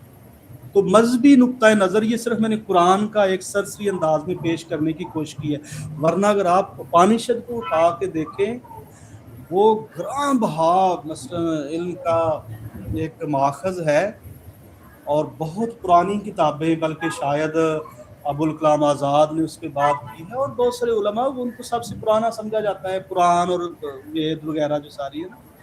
تو یہ برہمانڈ، کائنات کو برہمانڈ سنسکرت میں یا کہا جاتا ہے. تو اپانشد میں ایک آیت میں لکھا ہوا ہے کہ برہمانڈ جو ہے یہ خود برہمن ہے. اچھا. یعنی حقیقت مطلقہ ہی یہ کائنات ہے یہ ساری. اچھا. گویا ویسے بھی آپ سمجھتے ہیں کہ ہندوی جو ادیان ہے، مذاہب ہیں، وہ تو ایک سریانی ان کو ہم سمجھتے ہیں. یعنی ماورائیت جو ابراہیمی ادیان کے اندر ماورائیت ہے نا، جس کی بنیاد پہ کائنات تخلیق بنتی ہے اور خدا اپنے تنزیہ کے آنے میں اپنے مقام پر استوا کرتا ہے، وہ ذرا ان ادیان میں وہ ان کا ایک ملاپ ہو جاتا ہے. یہ ہے. اچھا. تو اگر یہ کائنات براہمن ہے، حقیقت مطلقہ ہے، تو پھر سائنسز جس چیز کو مطالعہ کر رہی ہے وہ کوئی دین کے ساتھ مغایرت کس طرح سے رکھ سکتا ہے، اس کی غیریت کس طرح سے ہو سکتی ہے؟ بالکل بالکل. یہ ہر اچھے جو سائنس کو سمجھتے ہیں نا وہ جانتے ہیں. جس طرح اقبال نے خطبات کے اندر، اور اقبال سے پہلے ہزاروں یورپی اور مسلم فلاسفہ نے یہ کہا ہوا ہے کہ مادہ اور توانائی یہ بنیادی طور پہ آزادانہ صلاحیتیں ہیں خدا کی تخلیق کے لیے. تو پھر یہ سائنسز یا دین کوئی اس میں مغایرت نہیں ہے. دین خود زور دیتا ہے کہ انٹلیکچولی جو ہے آرگنائز طریقے سے انسان کو کھوج کے لیے آگے بڑھنا چاہیے. بالکل غور و فکر کرتا رہنا چاہیے ہر وقت. غور و فکر سے یہ اس پر راز کھلیں گے. جی. ایک لحاظ سے اگر دیکھا جائے تو یہ کائنات رازوں سے بھری ہے، اور ان رازوں کو کھولنے کی چابی غور و فکر اور تدبر ہے. اور سائنس جو ہے وہ اس کو، مجھے معاف کیجیے، اب آپ کہتے ہیں رازوں سے بھری ہوئی ہے. میں آپ سے پوچھتا ہوں کہ یہ جو پانی ہے یہ شفاف ہے، ٹرانسپیرنٹ ہے، اس میں سے ہم اگلی چیز کو دیکھ سکتے ہیں. بالکل. اب یہ جو ساتھ لکڑی ہے یا اس کا یہ جو پیندا ساتھ ہے، یہ ٹھوس کیوں ہے, وہ شفاف کیوں ہے, یہ یعنی غیر جو شفاف. غیر شفاف ٹھوس کیوں ہے, یہ ٹھوس مطلب جو روشنی نہیں گزرنے دیتا. اگر کوئی آج کا ذہن, آئنسٹائن کو کریڈٹ پیش کرتا ہوں, ظاہر ہے اس نے بہت اس حوالے سے اس پہ خدا نے یہ اسرار الرموز منکشف کیے.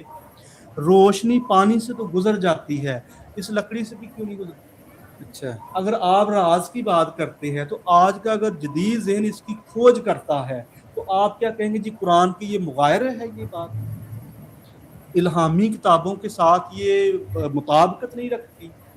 تو ہمیں اتنی شیلونیس جو ہے نا, یہ پایابی کا مظاہرہ نہیں کرنا چاہیے. بالکل. اسلام کے ذمہ بہت بڑی ایک ذمہ داری آتی ہے کہ فائنالٹی کی بنیاد پہ اسلام نے ہمیں یہ ویسے تو ذمہ داری دی ہے کہ ہم اس کو تمام ادوار کے لیے اس طرح سے پیش کریں کہ ان کی حقانیت اگرچہ وہ قائم ہے, لیکن ظاہر ہے جدید سائنسوں کے ساتھ جب مغایرت شروع ہوتی ہے تو اس وقت پھر عام ذہن کو لگتا ہے جی سائنسیں تو پھر کہیں اور جا رہی ہیں اور دین بھائی یہ ہے.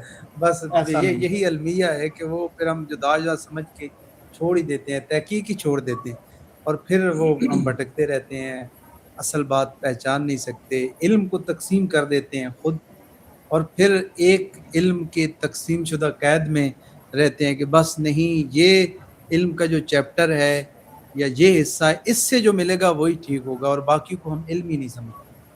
حالانکہ علم پوری کائنات میں ایک اچھا, بنیادی طور اب پہ یہ موجود اگر ہے. آپ یہ اجازت دیں کہ میں خود اس پہ سوال اٹھاتا ہوں, اگرچہ میں ساری اقوام و ملل کی تاریخ سے کسی حد تک آگاہ ہونے کی کوشش بھی کرتا ہوں, لیکن قرآن یا انجیل, یہ تمام الہامی کتابیں جو قرآن ہیں, وید ہیں, اگر وہ ایام کا ذکر کریں کائنات کی تخلیق کے حوالے سے, دن کا تصور تو اس وقت آتا ہے نا جب انسان یہاں موجود ہے زمین پر اور وہ سورج کو غروب اور طلوع ہوتے دیکھتا ہے. تو اس وقت کیا مراد لیا جانا چاہیے؟ جو ہر دین کا شارع ہے یعنی پیغمبر ہوتے ہیں, وہ اپنے زمانے کے مطابق چیز کو وضاحت دے دیتے ہیں. اب اسلام کی ذمہ داری تو اس سے بھی بڑی ہے نا, کہ اب تمام آنے والے زمانوں کے لیے اس نے قرآن کو ایک طرح سے پیش کرنا ہے کہ وہ جدید سائنسوں کے مطابق, جدید سائنسز کے ساتھ کس طرح سے مطابقت کرتی ہیں. تو دنوں کو ہم کس سینس میں سمجھیں؟ صوفیہ نے تو اس پہ بات کی ہوئی ہے, لیکن کیا فزیکلی کیا ہم اس کو سمجھ سکتے ہیں؟ اب جدید سائنسز فیزز کا لفظ استعمال کرتی ہیں. Hi everyone, I'm Emma. We've just taken a hit and are working on repairs for the space station.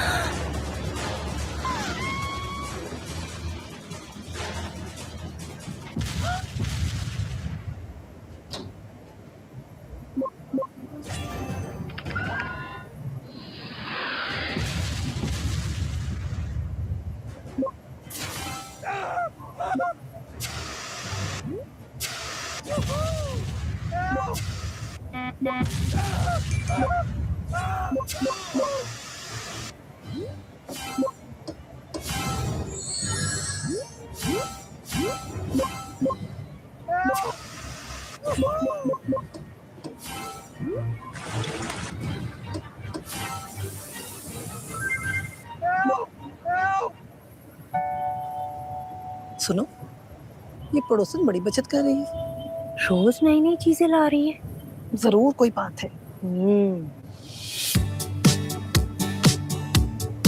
है ना, सुकून भी बचत भी. डायमंड जंबल ऑन, सुकून भी बचत भी. इपोचेज, ईराज, मैं तो समझता हूँ कि बड़ी आसानी से इन चीज़ों को समझा जा सकता है, लेकिन अगर एक बंदा इतना रिजिड और ठोस हो जाए, नहीं वो कहे नहीं दिन ये दिन ये वाला, तो ज़ाहिर है मैं तो उससे फिर बात नहीं कर सकता तकलीफ. बिल्कुल बिल्कुल, यानी तुलू और गुरूब के दिन में वो ये कुछ लोग हैं ना जो फंस जाते हैं, बस वो समझे कि कैद में, उस कैद की वजह से वो फिर नहीं आगे मैं नहीं समझ. अच्छा जो देखिए हर बंदा, ज़ाहिर है आपकी मेरी हर इंसान की सलाहियत जो है वो मुख्तलिफ है, वो आगे बढ़ने के साथ साथ मुख्तलिफ है, जो हम बोते हैं वो काटते हैं, उसके मुताबिक रैशनैलिटी डेवलप होती है इंसान की. लेकिन अब जो आम इंसान है उसे गाइड करना है उलामा ने, जो मुआशरे का पढ़ा लिखा तबका होता है।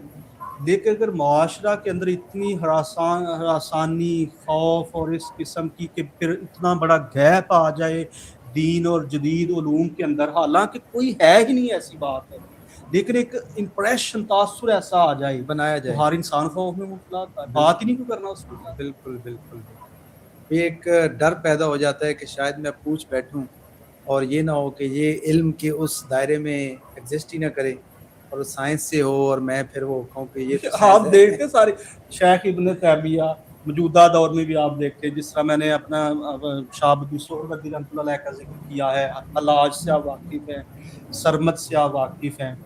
तो शरीयत और इसके साथ जो शरीयत की खुद तर्जुमानी हर दौर में उलामा करते हैं, सूफिया करते हैं, उनके दरमियान धक्के से कोई ना कोई ऐसे मुनाकशे जाती पहलू पैदा हो जाते हैं जो फिर उसमें एक नया जो है वो रुख अख्तियार करने का बिल्कुल ज़रिया ज़ाहिर। बन जाते हैं। यकीनन मज़ाहिब जितने भी हैं उन्होंने इस पे बात की है, डिस्कशन की है और बिलख़ुसूस दीन इस्लाम ने तो गहराई से समझाया है और उसके साथ गौर व फ़िक्र करने का हुक्म दिया है कि आप गौर व फ़िक्र करें, आप इस कायनात को समझें, समझने की कोशिश करें तो ज़रूर आप पे राज़ अफ़शा होंगे। डॉक्टर साहब बहुत अच्छी डिस्कशन रही, आपका बहुत शुक्रिया। व्यूअर्स आपका भी बहुत शुक्रिया। Thank you for watching Yasir Jami podcast.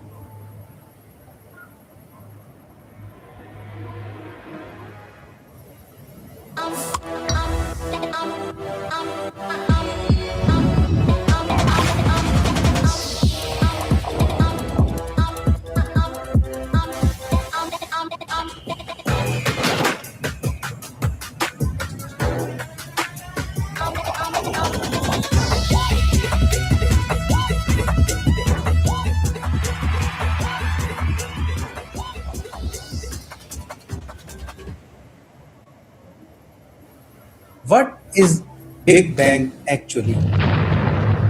Actually, Yeah. yes. How did our universe begin? Universe actually establishes a beginning for the universe is existing eternally but expanding. Einstein himself applied his theory to model this universe, an expanding universe. Expanding universe. That actually Expansion of universe is start from Big Bang and Big Bang is start of the expansion no, of actually, universe. I am going towards these are the theoretical considerations of Alexander Friedman. So we cannot arise the question before Big Bang. Is there only one Big Bang or in future another Big Bang can occur? Big Bang as the origin of this universe.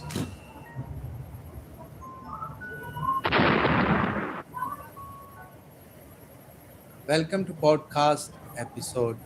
Today I have an opportunity to discuss some topics with Dr. Zahid Mughal. He is a cosmologist and today we are going to discuss very interesting topic. The point is that what is Big Bang actually? Actually, Yes. if you don't use the word actually, then Big Bang, everyone knows what might be it. Bang means a great noise, explosion. For example, you thrust your hand on this table and it creates a great noise. That is bang. But now you have used the word actually. Yeah. So when you use the word actually, then I have to take it. It means the Big Bang theory scientifically. Yes. So almost I believe now everyone is familiar with it. Big Bang actually is the name given to how given to the state or phase of nucleating of our universe from nothingness, the time when our universe sprang out from nothingness. How did our universe begin? In time, creating space and time collapsedly, unifiedly. That theory that explains how did the creation of the universe occur, is given the name Big Bang. Although historically we know that this is misnomer. This nemesis, this name given to such type of creation of the universe was accidental. Actually, Fred Hoyle, a great proponent of the steady state theory. Steady state theory stands rival to the Big Bang theory. Big Bang theory of the creation of the universe actually establishes a beginning for the universe. I think That first. it began in some time. Okay, definitely. It is not eternally existing, but steady state theory actually uh, maintains that the universe we are familiar with is existing eternally but expanding. Okay, another way we can say that the start of space and time, the Big Yes, Bang. actually, you uttered these words suitably. Actually, space and time themselves were created in the Big Bang. It is believed, and up to a certain level, are supported by observation. However, I consider it more suitable to go back towards the historical perspective as how the Big Bang theory emerged as the landmark theory of this universe in which we are living right now. Almost all physicists or students of physics and applied mathematics doing work in this field know that Einstein, completing his PhD, accompanied by presenting three more papers. Out of these three papers, one paper known as, in English, known as on the electrodynamics of moving bodies, propounded the special theory of relativity that for inertial observers, a privileged class of observers, the laws of physics, by laws of physics, I mean the laws of mechanics and of electrodynamics, I mean electromagnetism, remain invariant. Invariant. This is special relativity. And along with it, the notion of space and time from the classical concept of absolutism, that space and time are absolute in classical physics, was actually revolutionized to be relative. Okay. Relative means actually based on two postulates of special theory of relativity, that laws of physics for inertial observers are invariant. This is a special covariant. And adjacently, second postulate is that the speed of light or velocity of light is an invariant for all observers, for inertial observers in a vacuum. When actually we take speed of light constant, space and time lose their absolute nature and they become relative, and you may call personal. Okay, Einstein took 10 years, and in 1915, Einstein formulated his field equations in his general theory of relativity, and in 1916, general theory was established theory in which not only inertial observers, rather non-inertial observers was also accommodated. And uh, Einstein himself applied his theory to model this universe.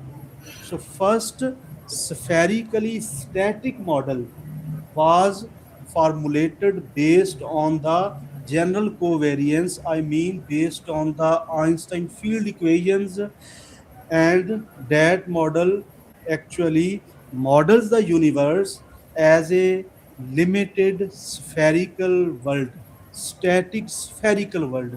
That is the first relativistic model based on the general theory of relativity. By Einstein. Actually, here is a great point to discuss that Einstein, when intended to apply field equations to the universe, and what he came with was actually dynamic. On applying field equation to the universe, Einstein saw that they gave the dynamic solution and expanding universe. Expanding universe. Actually, at that time, Einstein was overwhelmed by the conventionalism at one side, and on the other side, non-availability of the astronomical data. Another way we can say that the expansion of universe is start from Big Bang, and Big Bang is start of the expansion No, of actually, universe. I am going towards that. This is just historical remarks. Okay, Einstein, due to non-availability of the data regarding the dynamic nature of the universe, Einstein introduced a cosmological constant in his field equations that actually counterbalance the gravitational force of the existing matter in the universe. And so he got a static and stationary model of the universe. It was actually, and an year later, De Sitter, a great astronomer, actually modeled a universe without matter. However, the characteristic of his model is that without matter, the geometry of the universe was expanding, but there is no matter. Geometry of universe expanding. However, uh, presently being considered the father of cosmology, Alexander Friedman, in 1922, actually he found a model that was expanding in 1922, and in 1923 he wrote a book on general relativity and its solutions. The book name goes as The World of Space and Time. And in 1924 he actually modeled a universe that can contract as well. So Alexander Freeman, however, at a very short age, just 37-year old, he died due to pneumonia, and he could not see the consequences of his work. However, the Alexander Friedman book describes that Einstein equations admit a dynamic universe. The dynamic solutions uh, can be had from the field equations that posit a universe that can expand, contract, and even can be born from nothingness. These are the theoretical considerations of Alexander Friedman. Before 1949, when there was no concept of Big Bang. Until now, until 24 or 25, there was no concept of Big Bang. Okay, we are just approaching to that. Another Belgian physicist who was also a church father, uh, George Lemaitre, and who was the student of, uh, Eddington, Sir Arthur Eddington, a great brain of Great Britain after Newton. George Lemaitre unknowingly or not conversant that already Alexander Friedman has done dynamic solutions to the answer field equations. He actually re found out or recalculated such dynamic solutions in 1927, and along with it he observationally derived a law that states that the galaxies from all sides of the earth are receding away from the earth. The more a galaxy is, away from the earth, the more forcefully it is receding from the earth. From Earth or from our galaxy? Because Milky we Way? are observing everything from our earth. Earth, oh yes, as an observer. Earth is not the center of the universe. However, we as a human being, the observer, scientifically are lying here. Because we are observing from the planet Earth. Yes. So we can say that from the observance, the planet is the center for this observance, but not center for the universe. No.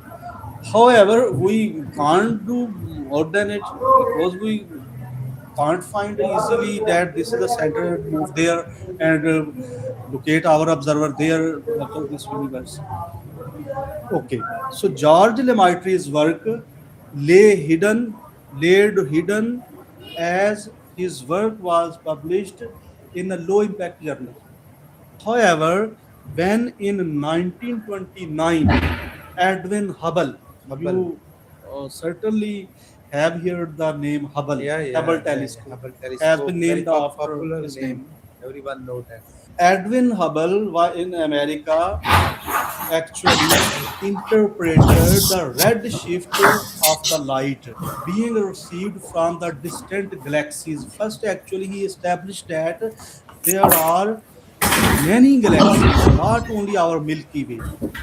And then, actually, the same George Lemaitre's law was re-enunciated by Edwin Hubble that all the galaxies centering ourselves, yeah, that I mean Earth, are receding away from Earth.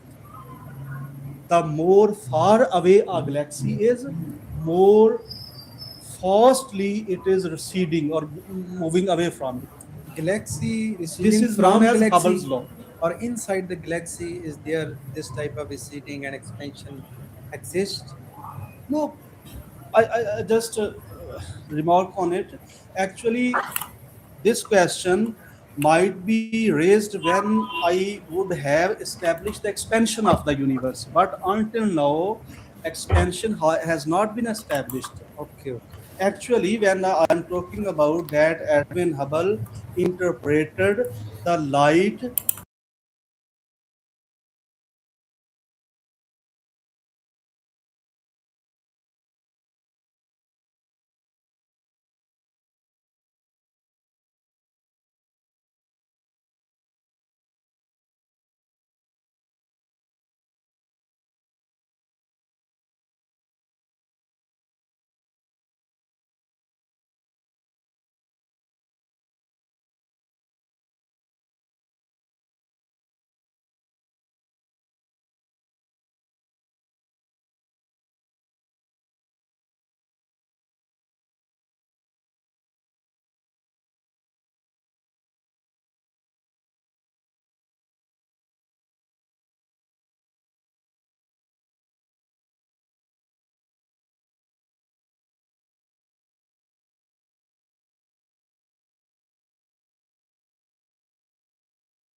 what consequences we can get when we go backward this expansion. So going backward, we reach ultimately at a single point that is infinitely dense, infinitely hot, infinitely condensed point. That point actually burst out within no time, and that actually, based on this expansion, is known as Big Bang. And Big Bang actually was not the name given from these uh, mathematicians who worked on the solutions of the general relativity. Rather, Fred Hoyle, a great, you can say, pioneer. Fred Hoyle actually was the pioneer of steady state theory, a rival theory of the Big Bang. But he used the word Big Bang in 1949 on radio. But also some people say that he say it's like a joke. Kindly listen. Actually, until we understand that what is steady state theory, we contrast it with the Big Bang, we will not be able to understand why the Fred Hoyle called it as a Big Bang. Actually, steady state theory maintains that this universe is existing from the time immemorial, eternal, existing always, however expanding. There is no end in steady state theory, though no beginning of this universe in past time. Steady state theory is this. With no It start, is, no end. and I'm not uttering word for end. However, there is no beginning. Okay. And might be there is no end for steady state. However, so a great proponent. So about in 1949, Fred Hoyle, talking in a radio interview, he pejoratively said that those who call that the cosmic this universe emerged or sprang from a big bang, sprang through a big bang, spreading from a single point. Those who claim that the creation of their universe actually happened from a single point through a big bang. Actually, these are the words that Fred Hoyle uttered pejoratively, stultifyingly. Okay. So, Fred Hoyle, proponent of steady state theory, actually gave this name, not positively remarking to this theory, rather pejoratively. So this name was became so famous that you can find millions of millions names based on this Big Bang on many electronic media sources, etc. However, in 1940, a great work was rendered by a student of Alexander Friedman, uh, as how was the universe started from a Big Bang, or started through the interpretation of the expansion, and how the early elements like hydrogen, helium, and neutrinos, etc., are formed. Actually, in 1940 and later in 1960, when the CMB was discovered accidentally. CMB means cosmic microwave background. Cosmic microwave background. This is actually, these words require great attention. Cosmic microwave background is the electromagnetic radiation of microwave nature, or falling in the microwave part of the electromagnetic spectrum, that bears uniform temperature of about 2.7 Kelvin across the universe, throughout the universe, and is actually postulated, considered as the uh, remnants of the Big Bang, as the imprints that Big Bang left behind in this space. So CMB is the greatest evidence for supporting the Big Bang theory of the beginning of the universe. Okay, okay. Now, turning towards your last question, that now it is considered that the expansion universe is not only expanding, rather it is expanding acceleratedly. Yes. Yes. In 19, actually, what we call matter is in the form of stars, planets, and other rocks we are familiar with.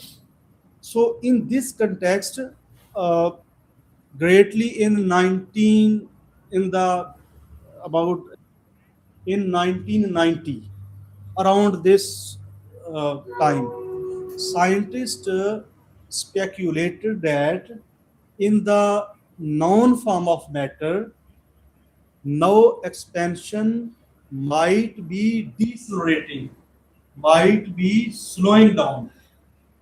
So there were from America and from NASA two teams working on it, uh, led by the great astronomers like Saul Perlmutter, etc. They actually found in 1998 that rather rather slowing down the expansion of the universe, it is expanding acceleratedly. It is accelerating. Accelerating. So 1929 is the year when the cosmic expansion was discovered by Edwin Hubble. Okay. And 1998 is the year when it was found that this expansion, instead of slowing down, it is accelerating. Accelerating. Okay, okay. And here I would like also to remark that Stephen Hawking later on remarked that when actually in 1929 Hubble discovered that the cosmic this universe is expanding, uh, Stephen Hawking remarked that this is the same universe that is discovered by Hubble. Hubble. Actually, it is the same universe that was theoretically predicted by Friedman. Okay. It is, and Friedman was Russian. It is the great credit to the Alexander Friedman findings and his work. Theoretically, actually, he completed all things. However, they might be contributed unknowingly the same things. However, when observationally it is found that the universe is expanding, so Stephen remarked that it is the same universe that was theoretically worked by Friedman. This is how the story of the cosmic origin, known as the Big Bang theory, goes on. And expansion and this universe going toward end. This was a great discussion, but I have another question. This is fantastic, and many people confused like me. When we discuss the Big Bang theory, there is some confusion. If the Big Bang occur, what was before Big Bang? Oh, actually, this is the philosophical question and might be addressed in actually what is the realm or regime of sciences is the intellectual field. Intellectual field means through whatever we obtain through senses, the data obtained through the senses, our five senses, and processed by the brain, our mind. Okay. That is intellect. That is the realm of sciences. Science. Positive So, sciences. in one sense, I could respond to your question by saying that this question does not fall in the realm of sciences, because sciences discuss only what could be addressed through the senses, through our intellect. When there is nothing at all, then a science or a student of science, why should raise this question? What was before we can, physicality? but easy answer, if anyone asks what was before Big Bang, we can say nothing. It's mean before the Big Bang was nothing. Actually, there is a great dictum, you may call a law or principle in Greek philosophy, and later in 17th century philosopher also it is stated, ex nihilo nihil fit. Nothing comes out of nothing. Nothing comes out of nothing. Out of nothing. Okay. I mean to say, or philosophers meant to say that, or scientists may argue that whatever emerged and now is our universe, from that point, that was actually nothing before it gave in the form of giving out this universe. Actually, that was pure potency. In Urdu we call bilkuwa maujood hona. So the point out of which or from which this universe sprang out, that point was actually potentially or in potency assimilating the whole cosmic fabric. Okay. But in potency, potentially. Now this is the act. Now this universe we are calling as universe is act. That was potentiality. Potency. So potency or potentiality can never be annihilated or mortalized. It just transforms from form to form. There is the concept of cyclic universe, or we call as the Big Bang was not the just beginning of this universe we are part of. Actually, it was Big Bang was the contraction of the previous universe, and when contracted, it re-emerged in the form of bang, a great bang or emergence or Chinese. Okay, you are right.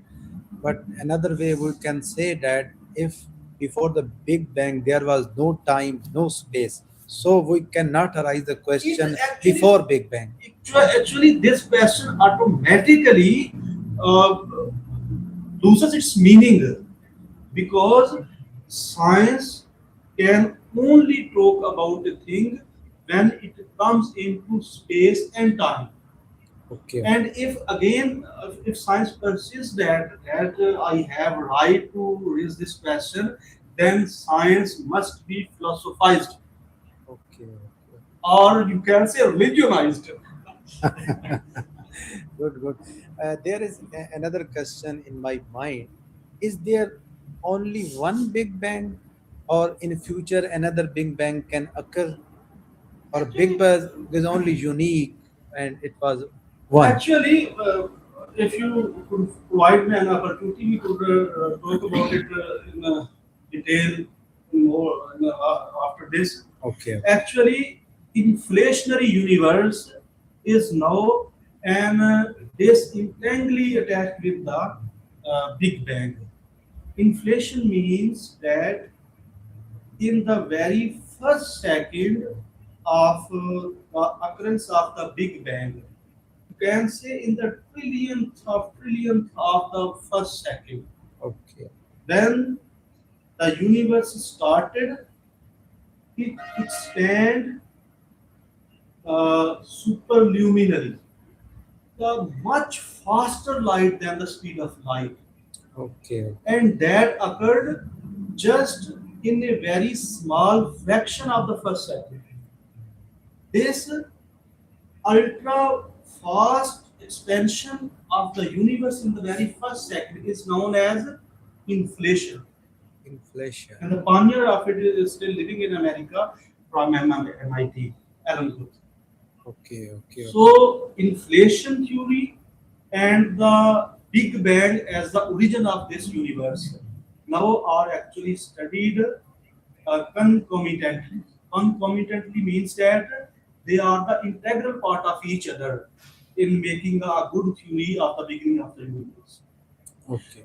Now, inflation theory allows us that there are this our universe, observable universe, just is one case that came out through Big Bang.